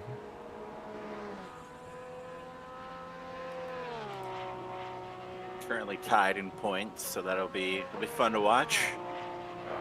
So, Dave, go ahead. I was gonna see who Dave was watching for this to see who he thinks might do well. Early note is Colin Johnson way up on the leaderboard. He was bottom 2 or 3 last week, so put some work in this week, it looks like. I still think Gulzar and Murdoch are going to be the ones to watch.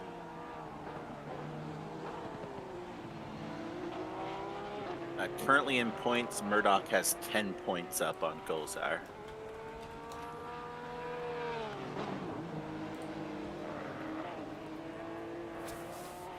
Yeah, so still very close. 10 points is, well, I mean, any type of points help, but minuscule in the grand scheme of things with the amount of points that drivers can pull in tonight with race 1 and race 2.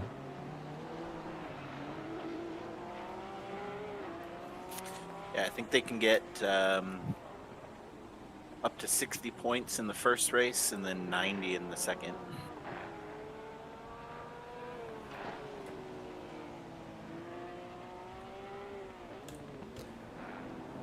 Alright, chat, let us know if the game volume is a bit too loud. I just noticed that it was looking a bit loud on my end.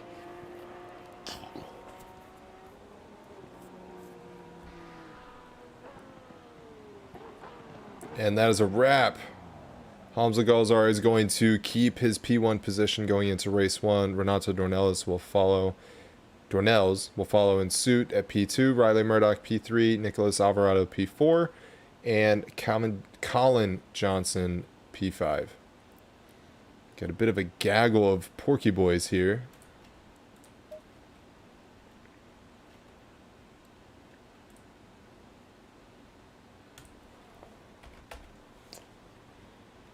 So we get the introduction of the VTEC power for the Pro Series and the McLaren as well. And a Lamborghini. We didn't have a Lamborghini in Pro Am. Yes, Keith Briscoe. And we end up losing the Audi in the pros. And And no Mercedes. correct, yep. Mics are louder than the game. Thank you, gents.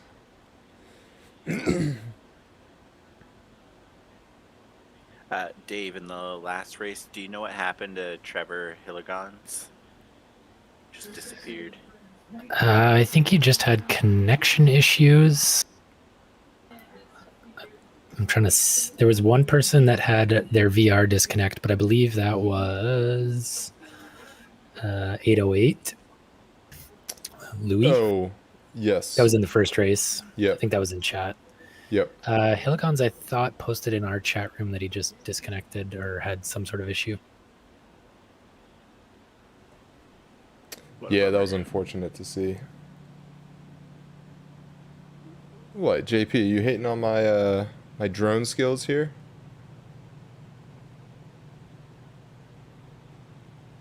They all hate your free cam action. I don't know why. They do. Tough crowd. Oh yes, internet issues for Hilligons, so he backed out just to save other people, I think.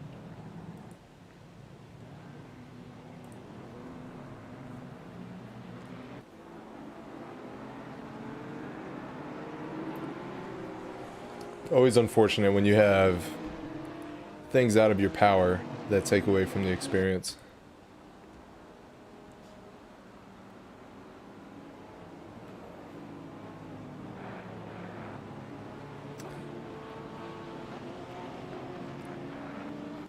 Alright, as we get close to the end of the first sector here on the outlap for the first race of the finals for pros.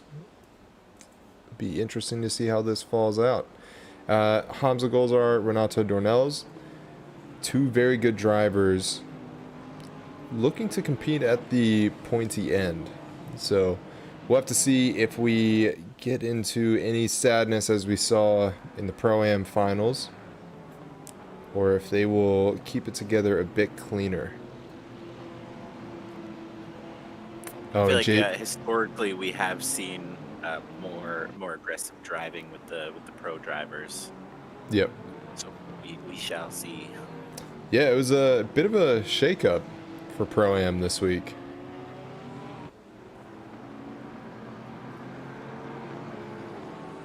When JP was complimenting the improvement. Well, thank you, sir. It Yeah. says it before, it was like you were banging your head on your keyboard. Yeah, it turns out banging your head on the keyboard is not as effective as just using your hands. So, duly noted. Yeah. That's your lesson of the day, everybody. Head control bad, hand control good.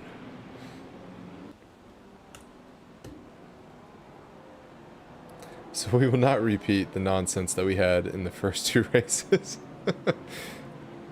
Before the lap starts, Dave, do you love or hate Barcelona?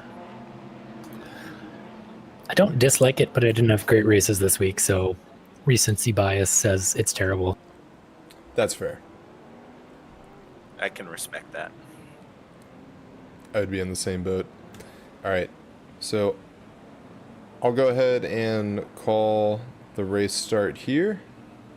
And then we'll have one of the Dave Squared call the second race. So as we're down the home straight, we're waiting for green lights to go across the board there. Hamza Golzar in front, followed by Renato Dornelles. And it looks like we're going to fan out here in the back, going 3 wide. We still have Hamza Golzar at the pointy end. Renato Dornelles taking the proper line through the corner. See if he can get around. Trying to go a bit wide on turn 1. Interesting run there. Followed by Riley Murdoch. Bit of contact. Riley is going to collect with Renato Dornelles. Looks like the rest of the pack is going to fan out. That is not going to be good for Riley. I would assume a hefty penalty is going to be coming in for him.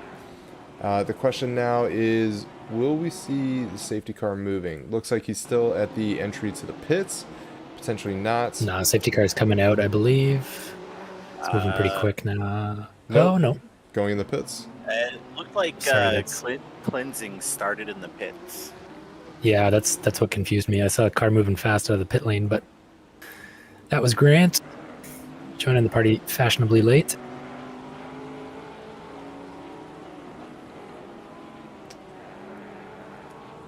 But aside from that, looks to be everyone falling into suit. We have a straight line going down the straight from turn 9 to turn 10.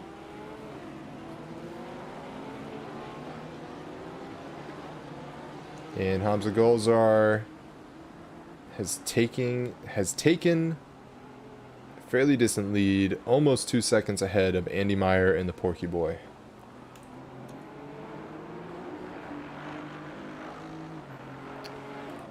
I want to jump down to Tim Brook. He is currently the series leader at the moment. And he's sitting I'll in get ready P5. to do some math. Yeah, all good.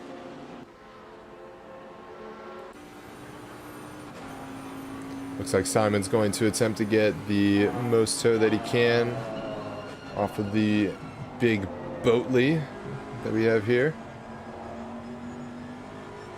Tim getting a fairly decent exit out of that. Going into the long right-hander of turn 3.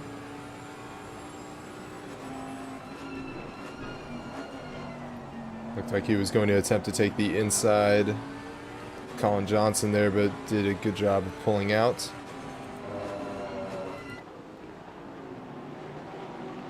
Will we see a switchback between these two? It looks like he is toying with the idea of it. And he did get around as Colin Johnson takes a bite of the sand a tiny bit there on the corner exit of T5, sorry.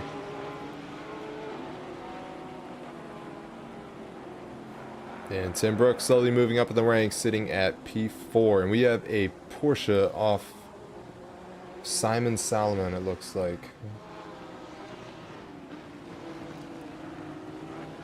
Go ahead and get a bird's eye view. He is the Porsche right in front of the Honda here.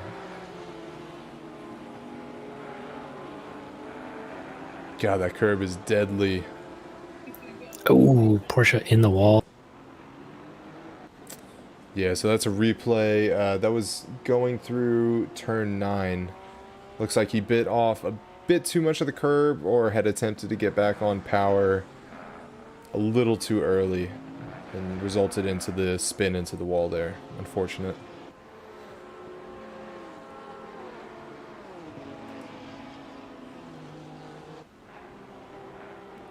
Going on board with Keith Briscoe, who is our lone Huracan driver, the lone Lambo, who's trailing behind Zach Patterson in the Honda.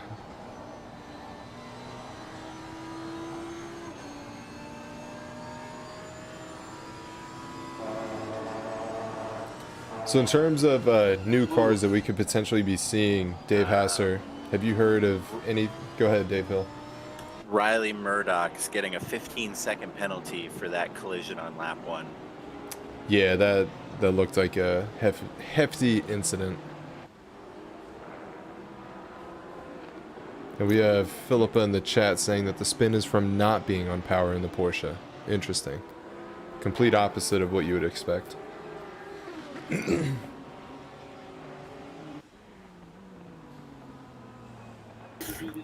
As far as new cars go, are you talking about like future releases? What we can maybe see? Yeah, exactly. So hinting with the Kuno's show that we had with Gamescom, they had referenced some new vehicles coming in 2022, Q1, Q2.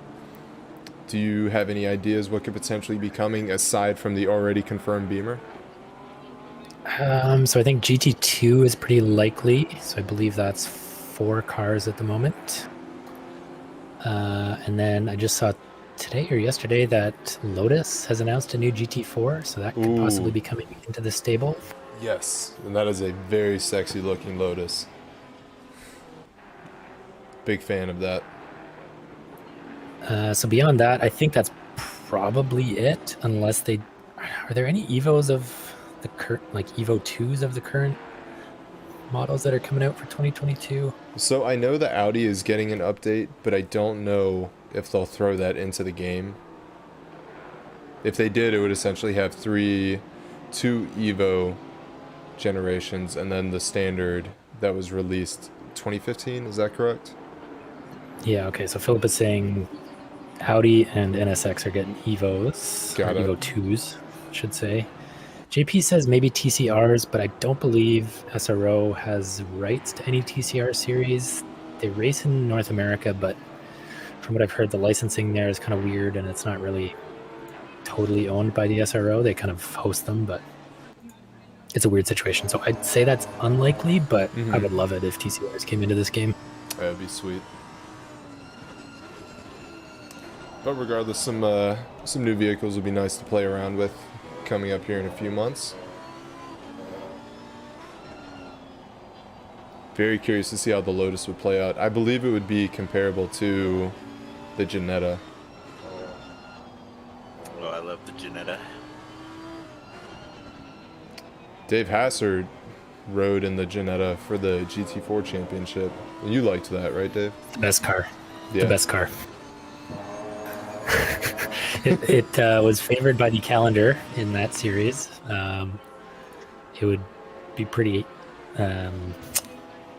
handicapped at other circuits in ACC, but at the British circuits, it definitely was a fun ride.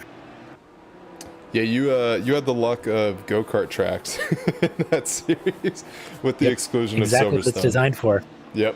I think Silverstone was the only track that you were truly disadvantaged at.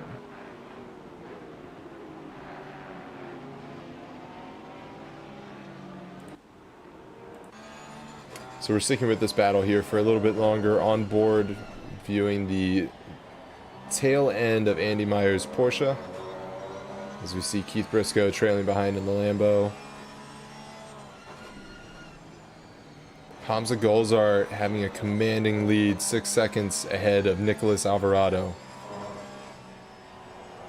And that's something we haven't typically been seeing in the finals. They've usually been much closer together. Yeah, exactly. So Hamza back to his normal self, taking the commanding leads. Go ahead. Colin Johnson went off the track. He fell back quite a bit. He just had a yellow flag on him. Yep. Ooh. Same spot Salomon went off, I believe. Yep. Kamsa.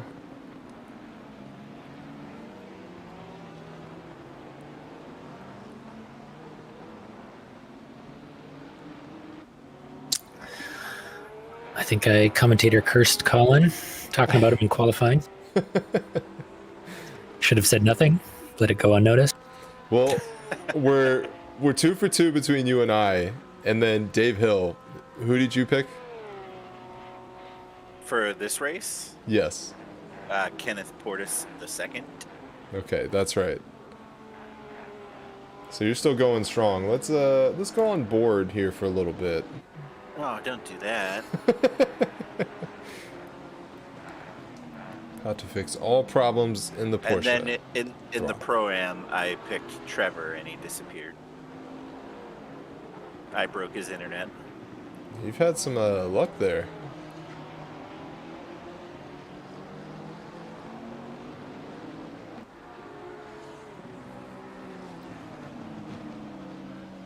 Alright, we're going to jump up to Keith Briscoe once we get the drunk cameraman out of the way.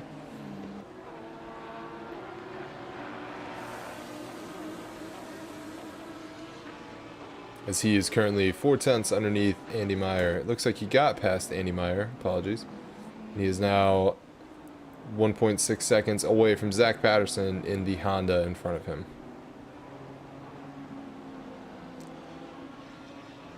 So I gotta say, between the new potential cars that Philippa listed, R8 and NSX, I'm very excited to see the Audi. But I would assume that Audi Tings will still exist. Looking very spicy here. Andy Meyer taking the esports line through. I would say it's safe to assume that he will take at least one track penalty, or track limits penalty there, or warning. And Renato Dornell is close right behind him. Oh, Meyer moving all over the track there, defending Yeah. from Dornell's. Also had to worry about Liutkis right behind.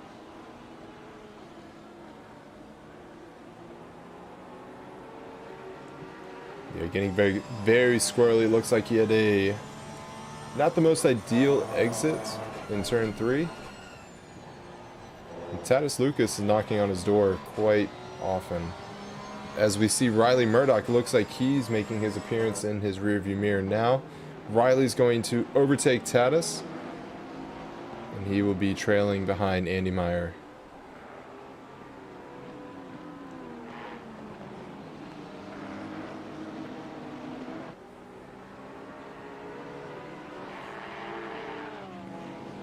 Yeah, we'll jump up to Tim Brook here shortly, who is... Oh, I tell you what. Same spot. That's a tough spot for the Porsches. Almost every single Porky Boy has hit that same spot this race. That is every single Porky Boy. 3 for 3. Yeah. That's unfortunate. Apparently, Andy saw enough and decided to go to the pits.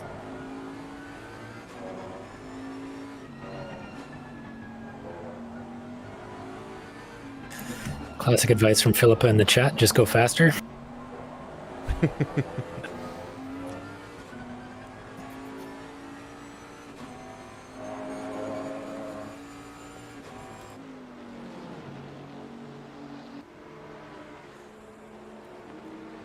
Titus Lucas closing the gap 4/10 away from Riley Murdoch. Getting a nice toe into turn 1.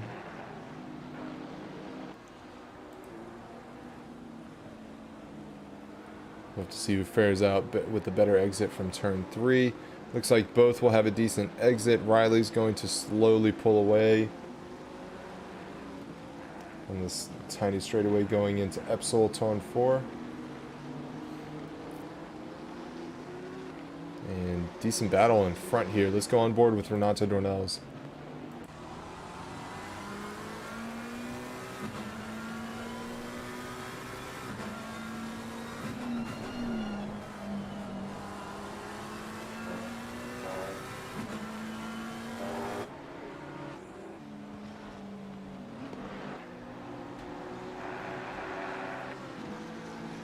Might as well just call that the Porky Boy corner.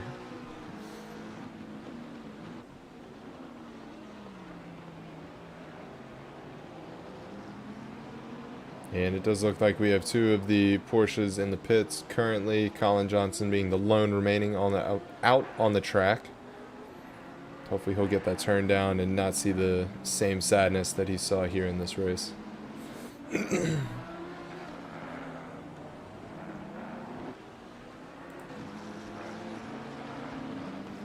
It's funny how little things that never creep up on you when you're practicing and training on a track, and then all of a sudden it just happens.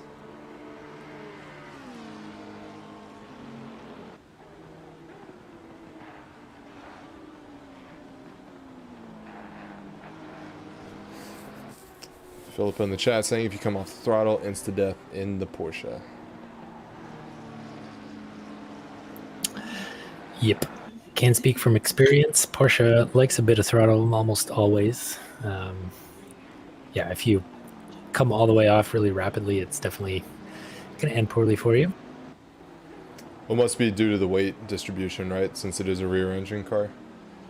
Throws it forward, I would assume.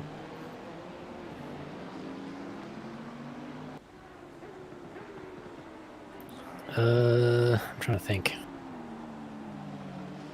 So on throttle, your weight would be on the back, right? Yep, so if you release the throttle, then the weight would release off of the rear of the vehicle a tiny bit.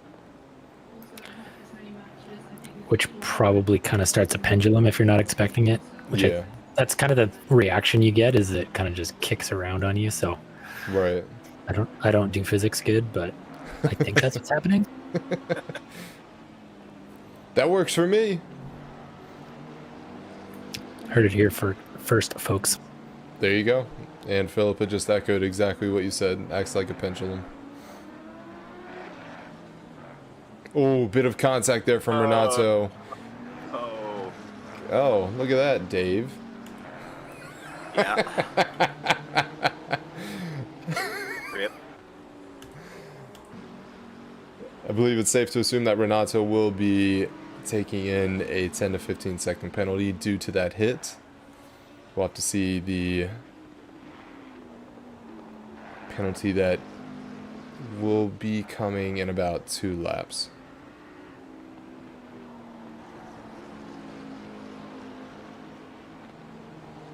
All right, let's go to Tim Brook, who is a little over a second away from Nicholas Alvarado.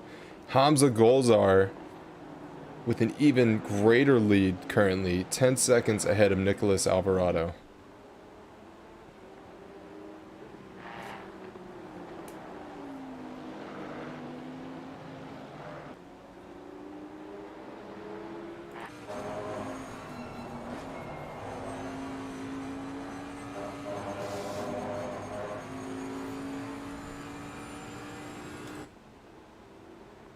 Dave, have you decided what you're going to be driving next season? Yes, I signed up with the Bentley. I have not changed my mind on that. I also haven't done any laps in it since I've registered with it, so hopefully it's still okay by the time the season starts. That's what I'm going with for the rookie series.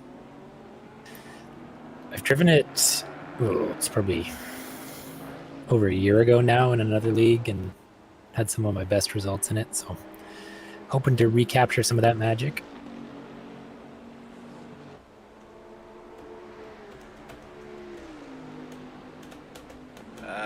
Dornell's is getting a 10-second penalty for that collision with Portis. Yeah, that hurts. Hurts a little bit. Let's go on board with the race leader. View this clinic that he is currently putting on.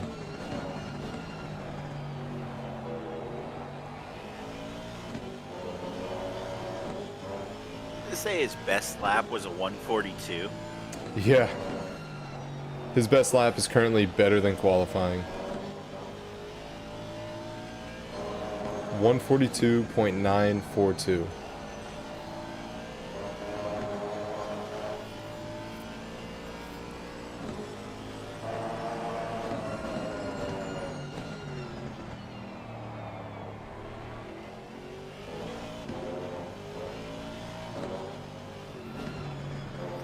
So we have 1:20 left in the race here. I believe that this will be the final lap of our session. Hamza going into lap 12 with a nearly 11.5 second lead over Nicholas Alvarado.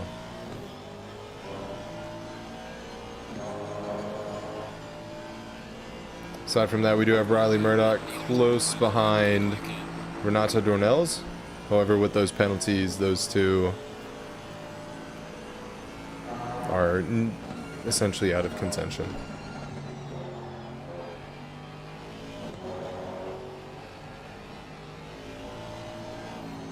Yeah, Adrian, I think you're spot on with that assumption. We don't even need to put our math hats on for that one. I do agree.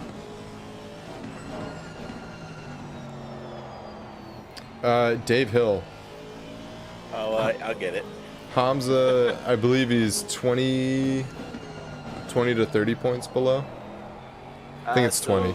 Golzar is currently at 97 points. If he Yep. wins the race, he will get 60 points. And I'm guessing he's got the fastest lap, so he'll get something for that. I just don't know how many points that we award for fastest lap.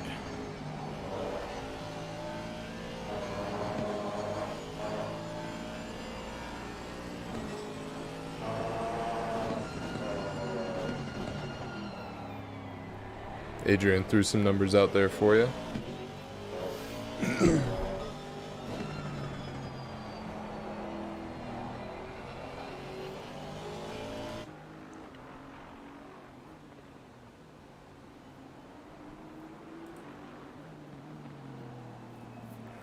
So Dave Hill, are you going to miss the Aston, or are you ready to swap it out?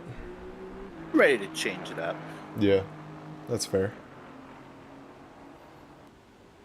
So we have Hamza crossing the finish line, taking P1. Nicholas Alvarado behind with P2. Tim Brook taking P3. Zach Patterson P4. Keith Briscoe coming into the picture there in the back. He will take P5. Renato Dornelles P6. But with Riley Murdoch and Dornelles, those positions will change. Tatis Lucas, Kenneth Portis likely bumping up 2 spots. Tommy Kogan taking in P10. Colin Johnson P11. Grant Cleansing coming in at P12. And Andy Meyer will wrap up Pro Series at P13. And that is a wrap for race 1, ladies and gents.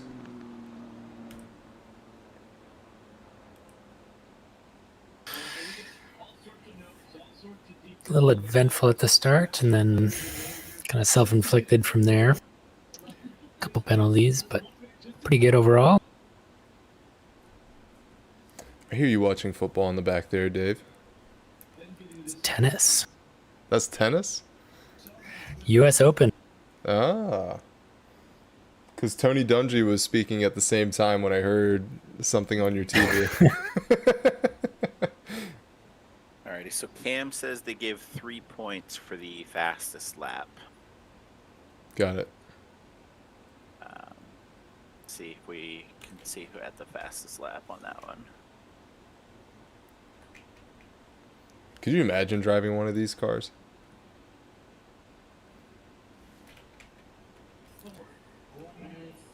I mean, I'm sure for them it feels like just another day at the office, but it would be incredible for anyone else. Oh, yeah.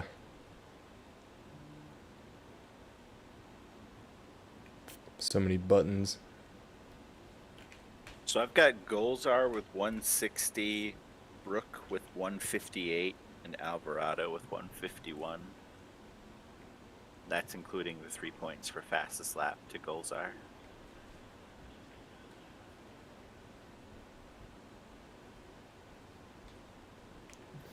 Interesting.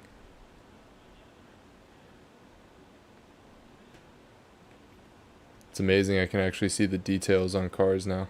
Oh, do they get points for qualifying fastest as well? Yep. Oh, dang. More maths. Is it like, do they just get for fastest lap in that as well? Yeah. 3 points from what you said.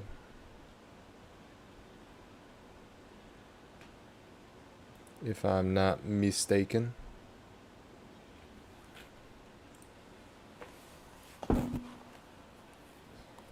All right. We're going to jump over. Green light, go, go, go. We got qualifying now. We're going to hop on board with the Porky Boy who's going on his outlap, Colin Johnson. And I'll be right back. Same, I'm gonna grab some water. Welcome, friends, to Dave talks you through qualifying that doesn't matter.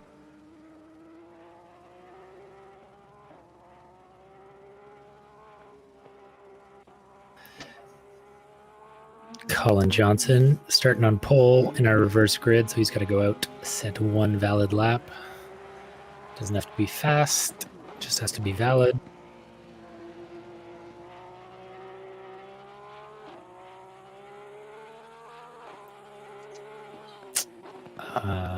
This is not the most exciting thing to watch. See if Colin pushes, or if he's just going to kind of coast around, make sure it's valid, not make any mistakes, smack that same wall that he did in the first race. This seems to be the problem corner for the Porsche. Turn 9.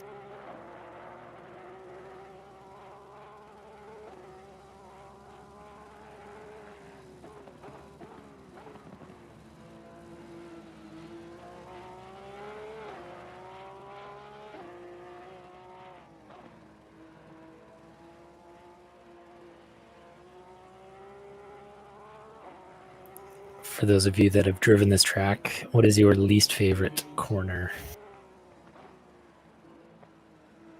Or at least the one where you maybe lost the most time?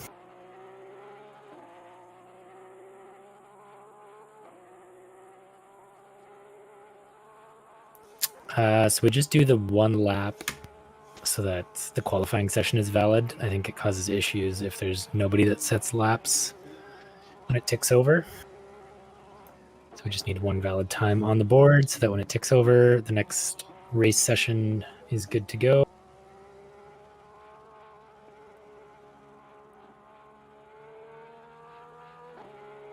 Yeah, turn 5 is definitely a tricky one for me. I don't think I hit it correctly once today. I was either super early on the brakes or super late.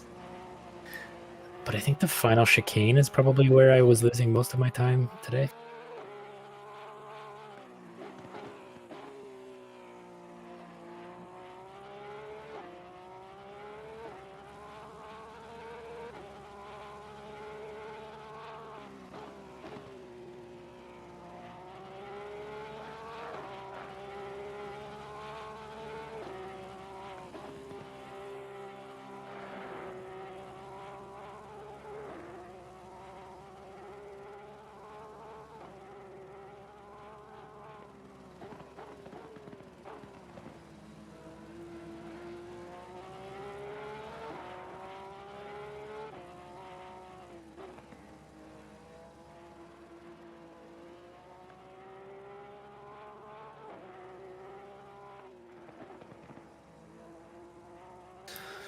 Colin comes around on his last lap.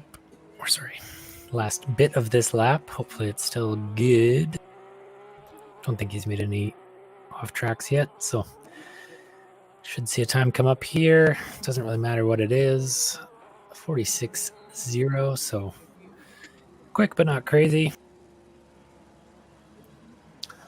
Definitely just took it easy, make sure he got around, so we will just let this rest of this session tick over. And we'll be in race 2, which is 40 minutes this time. No stops.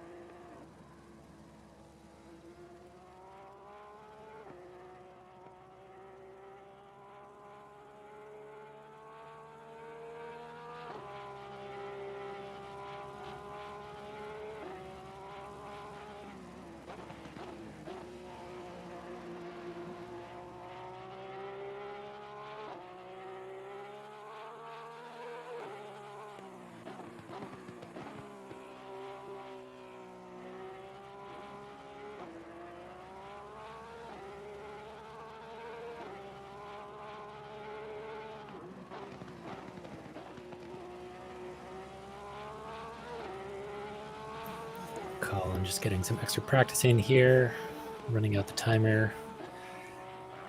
Session won't tick over until this is done anyways, so might as well use the time, get some extra practice in. As he goes off track, ticks it over.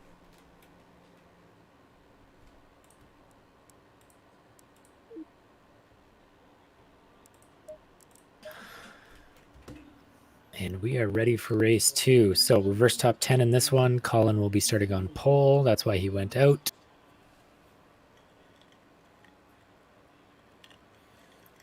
Hopefully Grant remembers to hit drive this time, or is in the session before and doesn't start from the pits. We'll see what he can do in 40 minutes.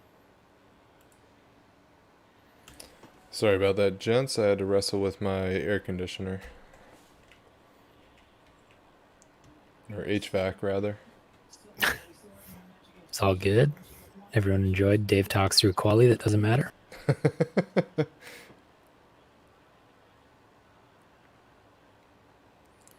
I gotta say, regardless if you love or hate this track, this has to be one of the prettiest grandstands. Yeah, it was kind of cool. I noticed in VR, I could kind of see the top corner if you go left here when I was coming through turns 5 and 6, kind of. Oh, yeah, you can see the home stretch, right? Yeah, down through this bottom of the hill here. Mm-hmm. Kind of peeks over, so it's kind of cool that you can look around and see it from different parts. I think these are the money seats right here, even though you are in the sun, but you can see the home Yeah, stretch. you can see a lot of cool stuff. And then turn 1 through 5 and 6 and 7 and 8 up to 9. Yeah, you can see a lot here. OOR pro tip: if you're watching a race in Barcelona, get in these grandstands. That's right. This is where you want to That's be. what you pay us for. Right here. This is where I want to be. Second section. Sorry. Fourth section from the top. If I can be up top, that'd be perfect. Yeah, top is best. And now we can see if everyone passed geometry in the pro finals here.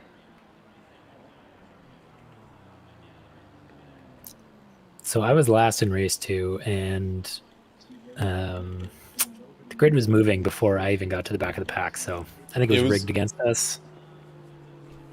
It was pretty straight. Oh, they are off to a very good start here in pro finals. Don't you move, safety car. Someone get Mullock on the horn. Oh, I think it's just gone wrong. Come on, come on, come on, Oh, come on. there goes the safety car. All right, I Yeah. screen capped it still. I screen capped it because we didn't have the safety car there, but everyone else was dead on. I think that Yeah, I deserves think it was this koozies. Honda here. Alvarado maybe may have ruined it. Neil is very particular about how straight he wants this line, so we'll see. That was definitely a very valid attempt.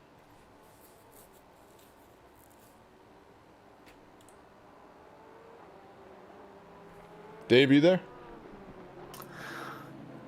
Mr. Hill seems to have disappeared on this, so Yeah, I had a little audio glitch there. That was weird.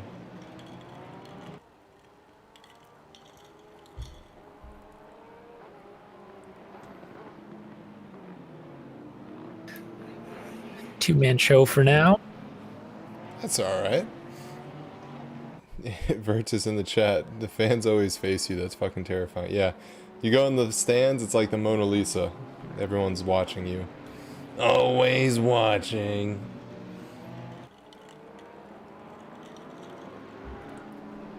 So yeah, before we get into the race, as I said, I was battling with my HVAC system. I have to turn it off every few hours because there is, they call it a TXV control valve that is broken on our system.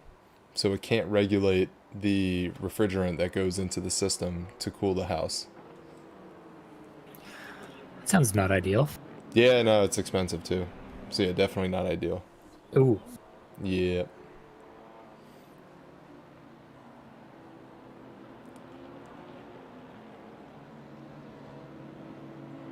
So the DDE SL Elite, whatever it's called, will have to wait.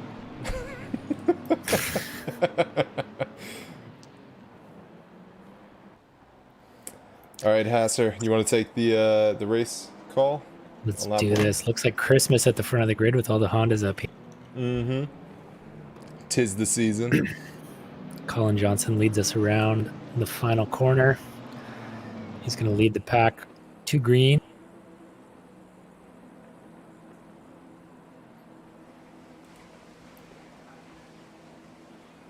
"13 cars to take the start here.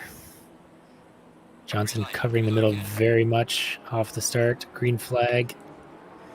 Everyone kind of getting off on the same foot. No one really gaining an advantage there as they start to spread out. 3 wide at the most at the moment. Johnson really slow. He's going to get passed by at least 2 cars at the front here. He's got a Honda nearly tagging him from behind as well.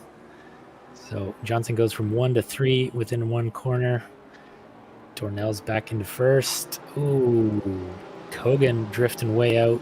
Still in 3. He's going to drop to 4 at least. He's got a Honda of Portis scooting up the inside on him. He's got Patterson behind now, sniffing for something. Yeah, it looks like Patterson. sends it up the inside. He's going to get that done quickly. Beautiful send there by Patterson.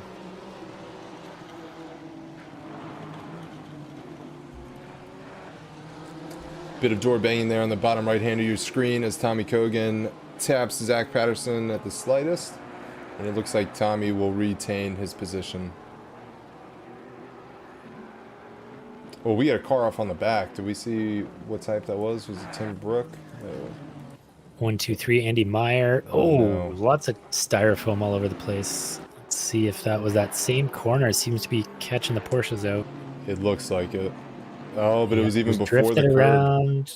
Yeah. Oh, and it just snaps completely. So the styrofoam was gone before Meyer got there. Yeah, so that's about where we picked up with Meyer, but yeah, just drifted it in and then couldn't catch the slide and it snapped way left. So we've got Kogan defending from Patterson here for P4 at the moment. That corner has not been friendly to our friends in the Porsche tonight.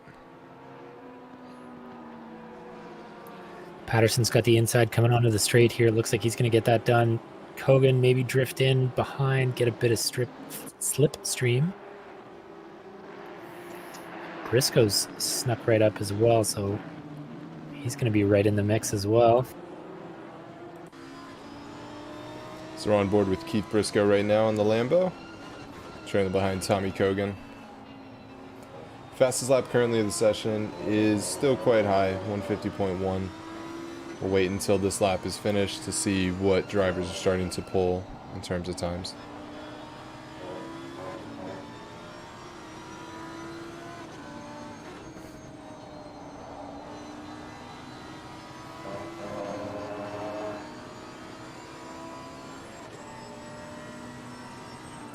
We'll have to have Philippa give a masterclass on the apex of turn 9 at Barca.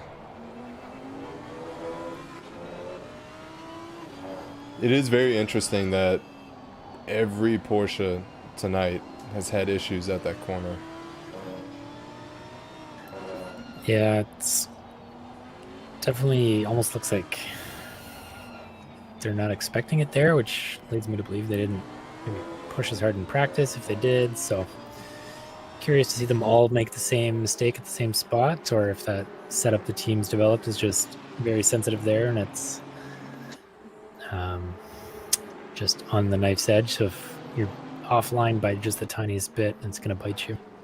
Well, as we know too, racing and then practicing are two totally different beasts. So it could potentially be the alteration of a line going into the apex where you need to take it, and then you having to let off on the throttle or else potentially eating the bumper of the car in front of you. Yeah, that's true. Meyer in this case, I think, was defending or had a car close, so may have just kind of tried to carry a bit more speed just in case the car behind was coming in hot, and that was just enough to push them offline and get into that slide. So Yeah. that's true. Practice and racing lines are often different, so maybe just catching some drivers out where they're not used to being. Oh, it looks like Tommy Kogan is going to brush off into the sand there. He'll lose a few positions. Keith Briscoe is going to take that position over at P5, moving up the ranks.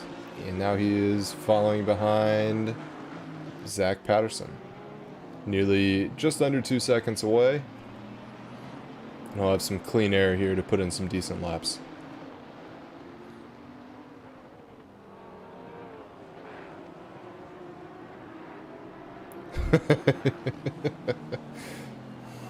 So no one is liking the correct pronunciation of your name there, Dave.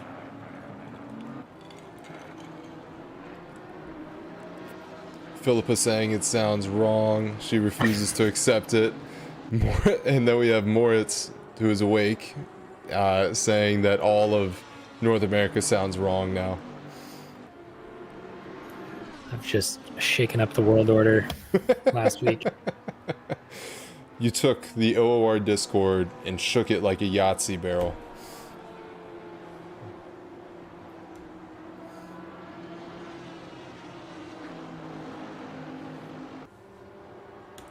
I think that's the most active that we've had chat was last week when we were discussing the pronunciation of your last name. It was definitely something to behold. Got a penalty coming in for car 777. That's Riley Murdoch. I would assume that's the collision on lap 1. I'm curious, did we lose Dave for the remainder of the night? Let me double check on that. Yeah, just sent us a message. So had a power cut. Oh, bummer.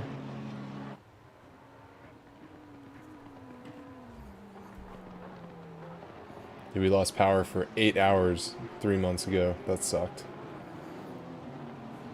Had to go buy ice for everything in the fridge.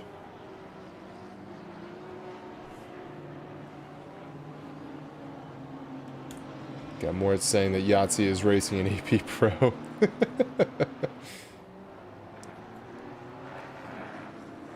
Bit zesty there, eh? Got Nicholas Alvarado behind Keith Briscoe in the VTEC powered NSX. Jump on board, followed by Hamza Golzar behind him.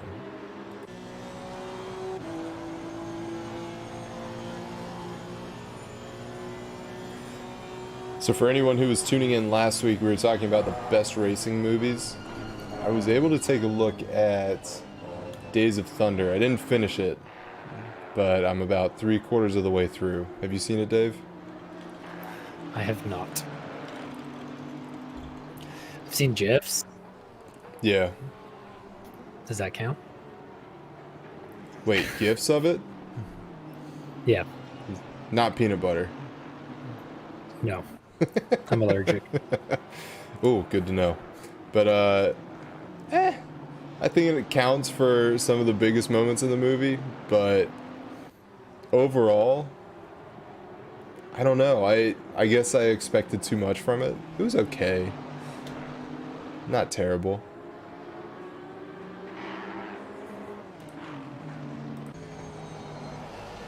Cheesy 90s action movie.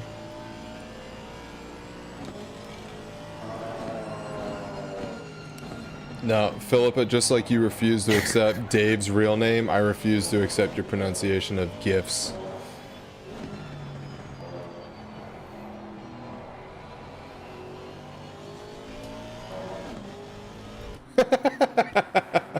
Hold on. JP, is this regarding Days of Thunder or gifts?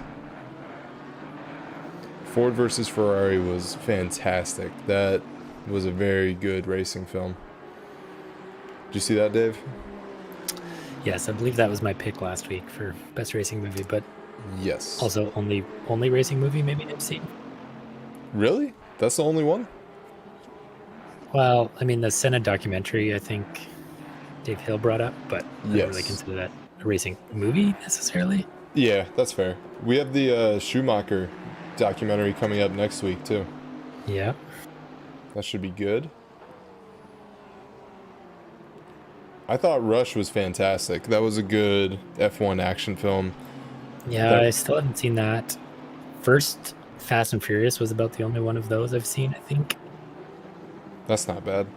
It was fun. I mean, if you expect nothing from it, just cheesy, corny action in a movie based around cars, I think Fast 1 and 2 were pretty entertaining. And then Tokyo Drift gets a little wacky after that.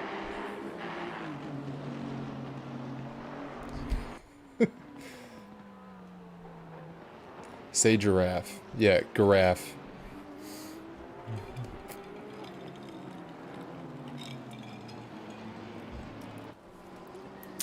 Talladega Nights I've seen. Talladega Nights is a classic. And despite all the great racing movies, I think that will still be ranked out of my top 2. Just because it's so hilarious and well done.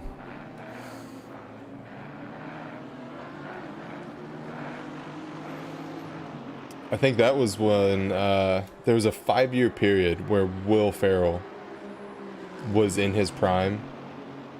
And it could have potentially started with Talladega Nights, because Step Brothers followed in closely behind that.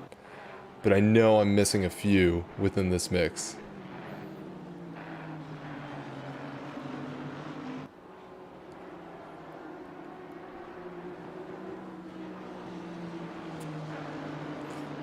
JP, we'll take this conversation offline and we'll discuss. I love the list. Maybe I just need to finish Days of Thunder and I'll feel differently about it.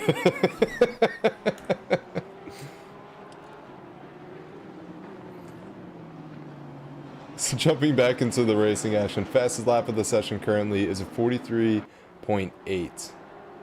And that is by Renato Dornelles. So Dornelles not having as commanding of a lead as Hamza did in the previous race. We got Dornelles 3.1 seconds ahead of Colin Johnson. So curious to see if anyone does have a slip up here on the top 3. It's certainly up for the taking.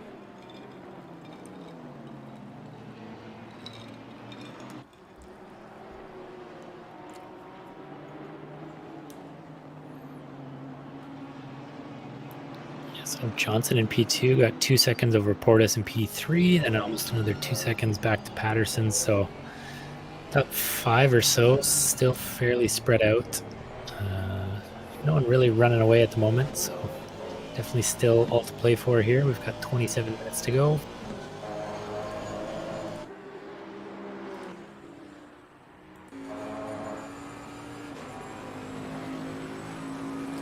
Looks like Riley was able to overtake Grant on that last turn there on the home stretch. I saw that he was the closest battle that we had. Hamza looks like the closest now. Let's jump up to him.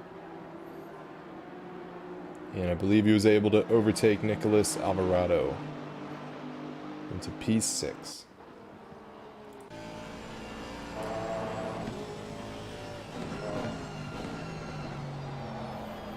Oh, Keith looking very squirrely through the end of turn 3 there.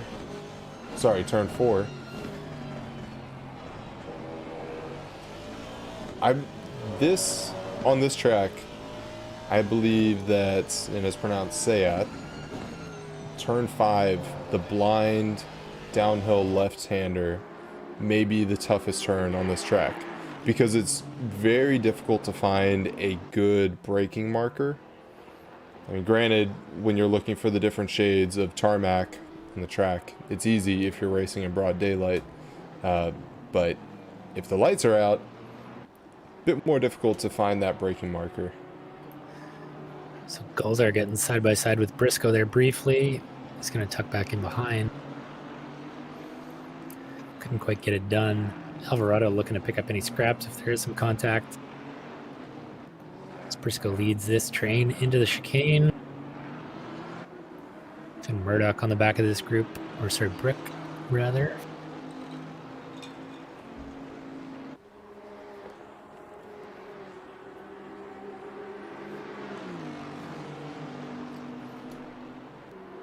See if Hamza gets a good toe, which it looks like he does going into turn 1. Be a battle of who can break last. Looks like Hamza is going to capitalize on that position and take over P5 from Keith Briscoe. Ooh, Alvarado getting real close to the rear bumper of Briscoe there. Stayed out of it, but Keith is probably looking in his mirror going, oh God, oh God. Brown flag, brown flag, brown flag.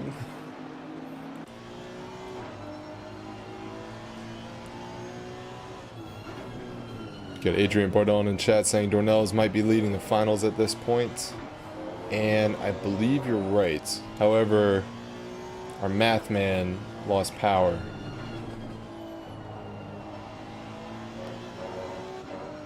And I am just admiring the fact that I have RTX power and I can see the reflection of the dashboard in the top corner now. That's awesome. Yes! We got shadows and reflections.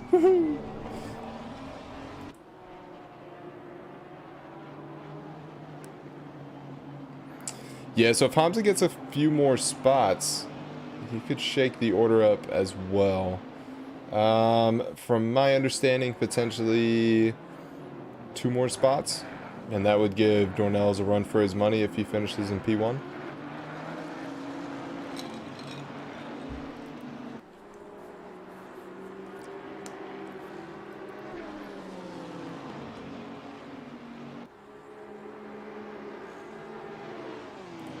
Let's go and take a look at the tail cam, Keith Briscoe.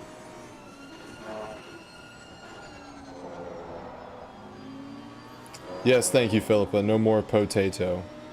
But race isn't over yet, so we'll see.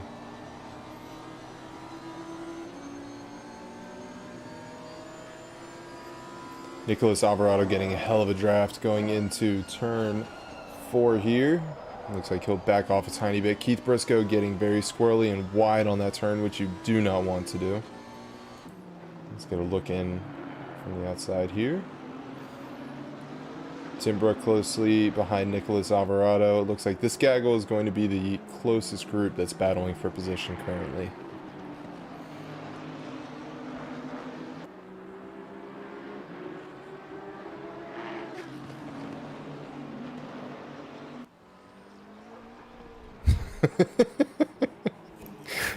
Kiss my ass, JP. Ouch. If all goes according to plan, no. Alvarado sneaks through there, I think, or at least maintained his position on the inside nicely. Yeah, that looks like a change of position, so gets it done through the big braking zone of turn... I got you. Turn 13. 7? It's earlier than that, isn't it? What, when they swap positions? 10 Yeah. through 13 in Sector 3? Was I it need to earlier consult than the that? chart. All right.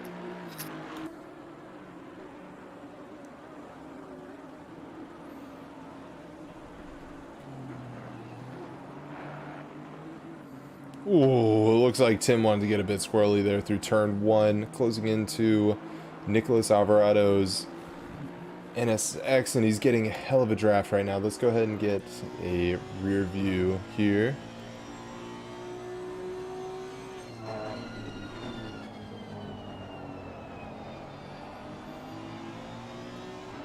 We got Nicholas Alvarado finally pulling away just ever so slightly, but Tim Brooks still being right in the rear camera view of Nicholas. As they're currently going through Seat, turn 5, turn 6, into turn 7 and 8. I would assume this is where Riley could potentially, or sorry, Tim could potentially pick up a bit more time, as the Bentley is a bit more accustomed to the curbs per se.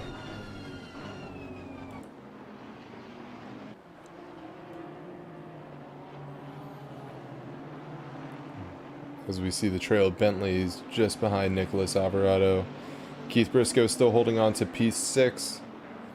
And currently just under 3 seconds away from Hamza Golzar, who is 0.6 away from Zach Patterson in the NSX.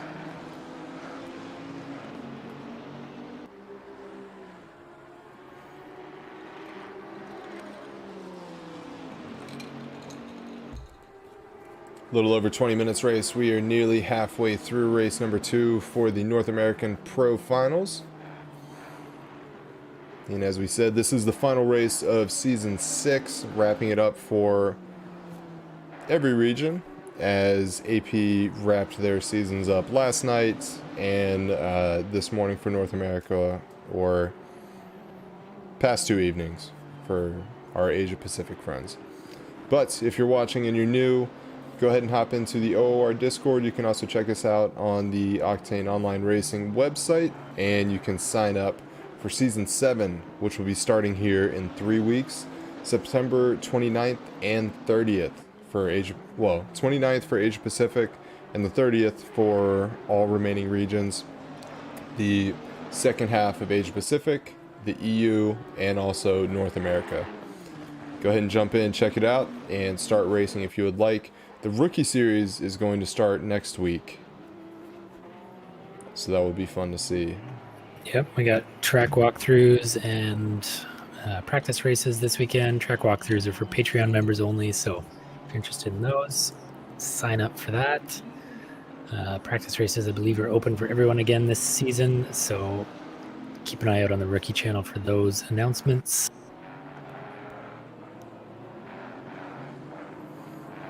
And if you are also a fan of another simulator, you're just tuning in to see what ACC is all about, we also have various other sims that we like to race on, including Rally, Dirt Rally 2.0, AMS2, slowly dipping our toes in. If you are in the Asia Pacific, we have a bit more action in there, trying to grow that sim in the EU and North America regions, and also F1. But yeah, absolutely. Hop in. And iRacing. And iRacing, that is correct. Have you been dipping your toes in there lately, or have you been in the ACC grind, Dave? I haven't been doing much sim racing recently. I do have iRacing, and I'm planning to get back into it for leading up into Petit Le Mans in October, but I do enjoy it. I just haven't put the time in recently. So you said the Petit Le Mans. How long is that race? 12 hours instead of 24? I think it's like a 10-hour, if I'm not mistaken. Okay.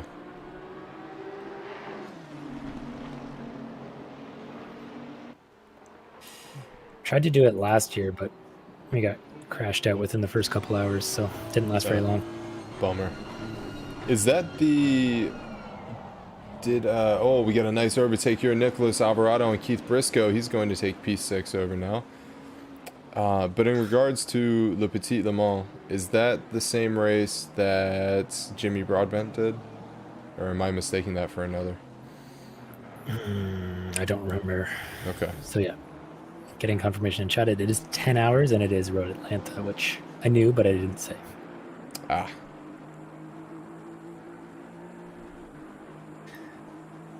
Done a couple races at Road Atlanta since that have gone slightly better than that first attempt at Petit, but looking to do it again this year. Not sure what car we're going to drive yet, whether it's the LMP2, a GTE, or GT3.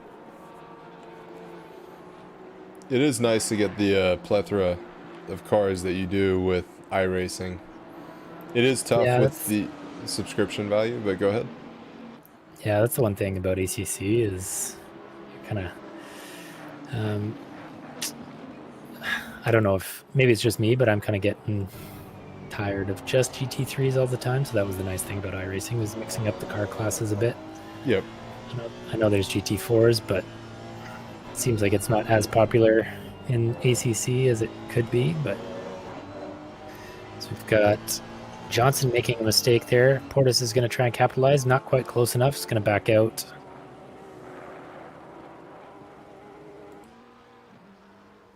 So 2 and 3 stay in position for now.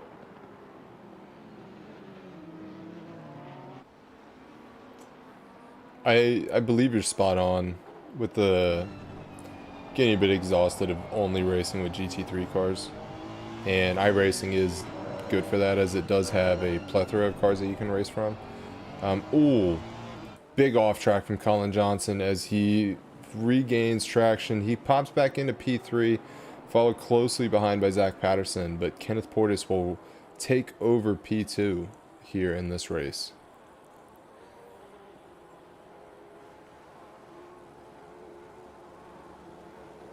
But where I was going with that conversation was AMS2 being a very fun sim that has grown leaps and bounds since it was released. Colin Johnson losing another position to Zach Patterson, falling behind the 2 NSXs that were trailing behind him.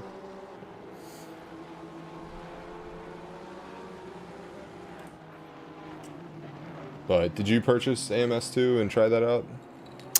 No, I never did. I played a lot of Project Cars 2 back in the day, and once I moved on from that, I don't know that I really want to go back to that engine and physics style. But I'm sure for VR it would be super fun to have some weather effects back, like the Project Cars 2 engine can, or it's Madness engine, I guess, but can do.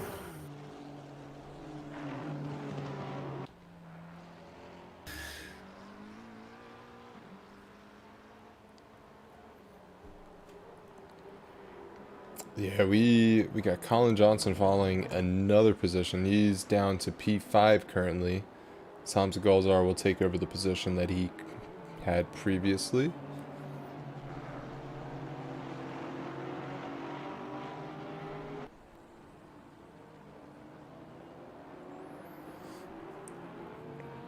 So yeah, as Ducky said, AMS2 is a good change of pace from ACC if you want to get your hands on different types of vehicles without paying $15 for each car that you want to drive. The one gripe I had with iRacing, and don't get me wrong, I had a blast with it. I thought it was a great sim, but the fact that you cannot test out the vehicles before you drive them drove me a bit nuts. Yeah.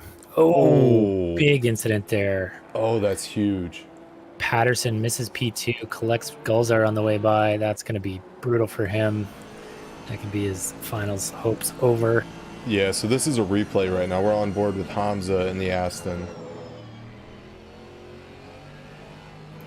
So forced it down the inside. I think that was clean up until that point, and just forced Patterson offline enough that he made the mistake. Maybe a bit aggressive from Patterson to try and get back on the line like that. I'm sure we'll see some penalties come through there, but for now, Gulzar drops down to P9 plus a 5-second penalty.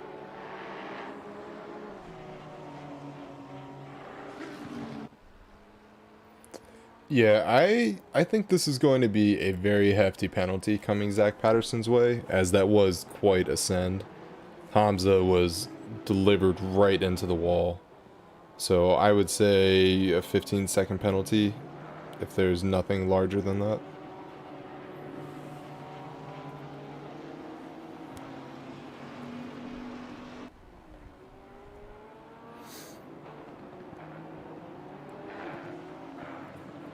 So it's likely that Zach Patterson's manufacturer teammate Nicholas Alvarado could potentially be taking P4 from him. And if our maths man Dave Hill was here, could shake those numbers up and see what we could potentially be looking at.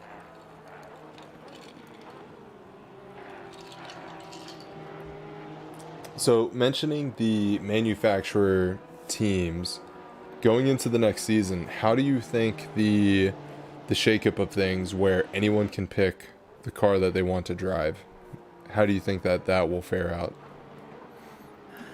I feel like there's still going to be a decent mix of cars on the grid, and most drivers will have someone else at least to talk to about setups. And I don't think there's going to be any that are solo drive. Like, I don't think we'll have one driver in one car necessarily. I feel like across all the regions, there'll be at least a few people from every region that picked at least one of the models. So, yeah, it won't be necessarily as vibrant or as active, I should say, as it's been in the past, where we're kind of forcing a number of drivers into the chats. But even that way, I feel like there's always one or two people on each team that are kind of leading the setup discussion. So I feel like that should continue as long as there's a couple. As Briscoe goes deep, forces Brooks slightly off track, but those two continue in order.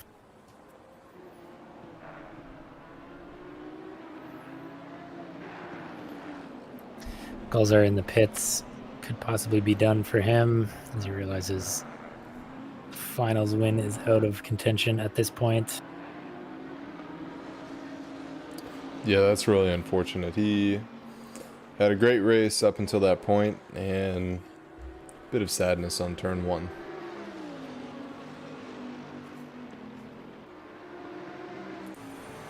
Shoot, Jay, don't make me blush like that. Won't regret the RSS V12 sounds as good as Ryan's voice. Got that ASMR coming at you. Philippa thinks it's going to be heavy on McLaren's next season, but I don't know about that. I don't know about that either. I could see... Yeah, like I think there's going to be some teams that are heavier than others, Right. but I still feel like there's going to be a mix across all the manufacturers.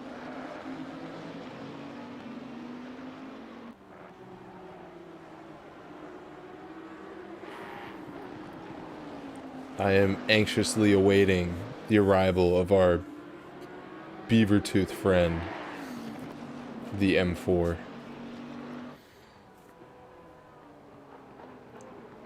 Because I know that we've spoken about this before. The M4 ideally is not necessarily shorter than the M6. But I'm curious to see... No, I think it's still pretty big. Yeah, no, it is a big coupe.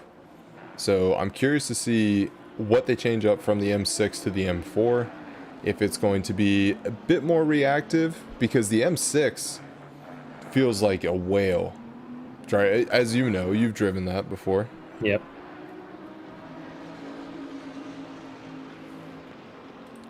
And Philippa, we can agree to disagree.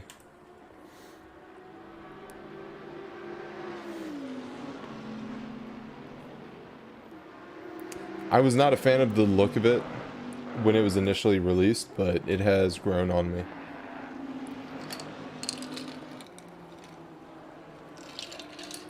We got JP in the chat saying that it is wider than the M6, which is interesting.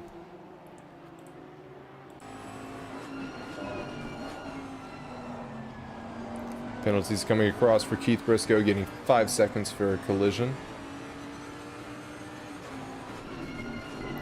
It might have been that bump we saw at turn 10 with Brooke and Yeah. Patterson getting a drive through. That's probably track limits that should get dropped down shortly.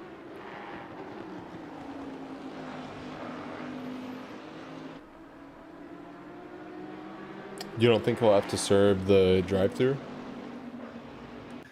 So normally they drop the drive-throughs down to 15s, I believe.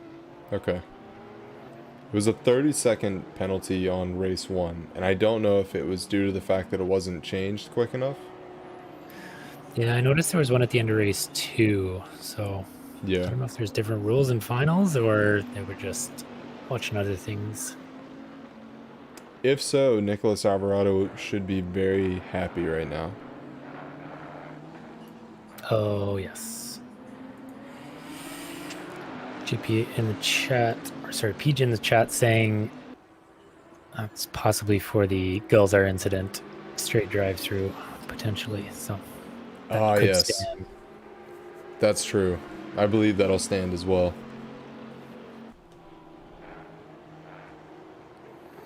Tim Brook taking the inside line on Keith Briscoe, and it looks like he is going to take it, but let's see for the switchback.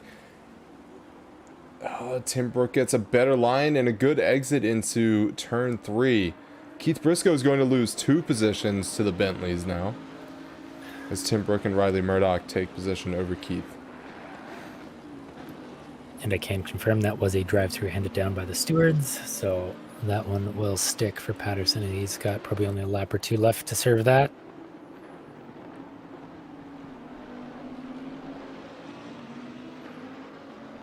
Yeah, that's pretty big. I did not know that the drive-through penalty could be given for a collision incident. Yeah, I think we've only seen 1 or 2 of them this season, so... yeah, if he gets it at the end of the race, like if he's within his 3 laps, he cannot serve it and just take a 30-second time penalty, but he's got enough time here that he's going to have to serve it or get DQ'd. Yep. So we should see Patterson into the pits at some point here. Take a look. He's car 192. See if he jumps into the pits here.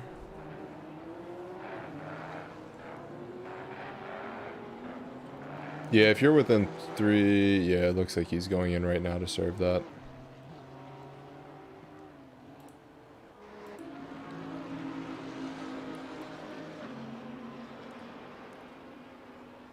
So Renato Dornelles has a commanding lead now, 13.5 seconds ahead of Kenneth Portis. Kenneth Portis 2 seconds ahead of Colin Johnson. Looks to be smooth sailing for the top 5 here.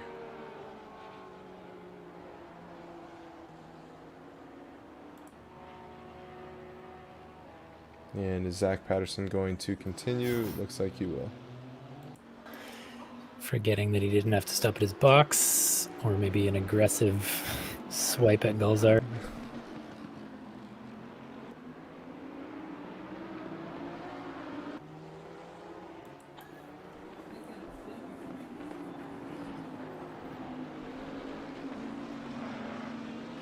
He's going to come out P9. Gulzar's still in the pits. He's retired from this one, it looks like. So Dornelles' race to lose at this point. 3.5 minutes to go. Got a massive lead. No traffic, so he's just got to keep it on the black stuff for the next couple laps. And he's possibly our pro winner, we think. Yeah, from what we've seen, it could potentially be Renato Dornelles coming out with the win for the pro finals. Now, as we look ahead into Season 7, there is going to be a bit of a shakeup. So the regular season is going to consist of 6 races, and then the finals will consist of 3. So it changes things up a bit more. Finals will have a heavier weight on them at the end of the season. And Dave, as you've gone through this a few seasons now, how do you feel about that? Do you like the change up? Yeah, I think it's going to kind of put more pressure on the 6 races in the season, and hopefully it motivates people to come out for finals a bit more too, that it's a bigger chunk of the season. NA's been okay for grid size this finals, but I know some of the others have struggled a bit. So, I mean, AP's been big, but Europe looks like they were maybe not as full as they could have been. So hopefully with it being a bigger portion of the season, people kind of take it as more of their kind of commitment. And I think they're kind of a fun format too because you've got people more at your pace. So those 6 races will definitely be important to make sure you're kind of in the mix for finals. Right. Could potentially keep people around longer, as the race format that we have currently, that we've ran the past 2 seasons, is 10 regular season races with the 2 postseason races at the end. So it shortens the season by about 2 races. But with that said, there are 2 breaks within season 7. First break is after week 2, if I recall correctly, and then the second break is at the end of the season before finals begin. And with the race engineer there, you hear that it is the final lap of the pro finals here, as Renato Dornelles takes his commanding lead 15.8 seconds ahead of Kenneth Portis. And we're going to jump on board with Nicolas Alvarado to see what he can do in this final lap.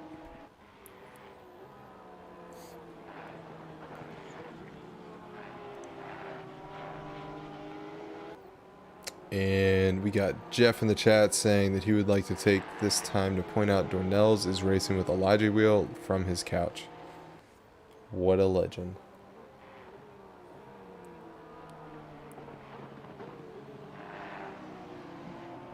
It's very quick.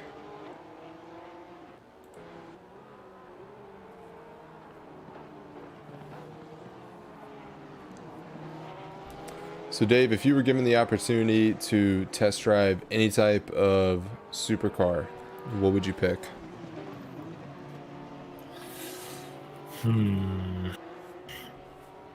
Possibly a Lambo, based on this grid. Yeah.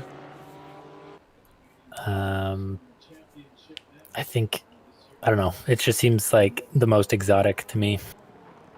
That's fair. I see Porsches every now and then. Nissan just doesn't strike me as that fancy. Same with Hondas. Yeah. The Bentley is my secret crush, though. It's just, I don't know. The road cars don't seem as cool as the GT3 does. Right. Whereas I feel like Lambo road cars are just cool on their own. Yeah, I agree with that. Even though Audis are very popular and commonly known, I feel like the R8 would be awesome to drive, especially any type of GT3 rendition of it. Yeah. So we've got Dornelles taking the win without much fuss, almost 17 seconds ahead of Kenneth Portis, and Colin Johnson picking up the 3rd step of the podium. Just good to see him recover from some early troubles. Alvarado P4, Brook P5, Murdoch and Briscoe, they've got those penalties, but I don't think that's going to shuffle them down anywhere. And Meyer, Kogan, and Patterson round out the top 10. And that is a wrap, ladies and gents. Green light, go. Let's see if we can get to our timetables here. Top 3, we have Hamza Gulzar, Nicolas Alvarado, Tim Brook on race 1. Race 2, top 3, we have Dornelles, Kenneth Portis, and Colin Johnson. Looks like we got some donuts here. Let's see if we can get some live look in at that. Got JP in chat saying the Ferrari SF90 or the Rimac Nevera. Both of those would be very fun. I don't know what that second one is. I have to look that one up. I know the Ferrari SF90 would be awesome.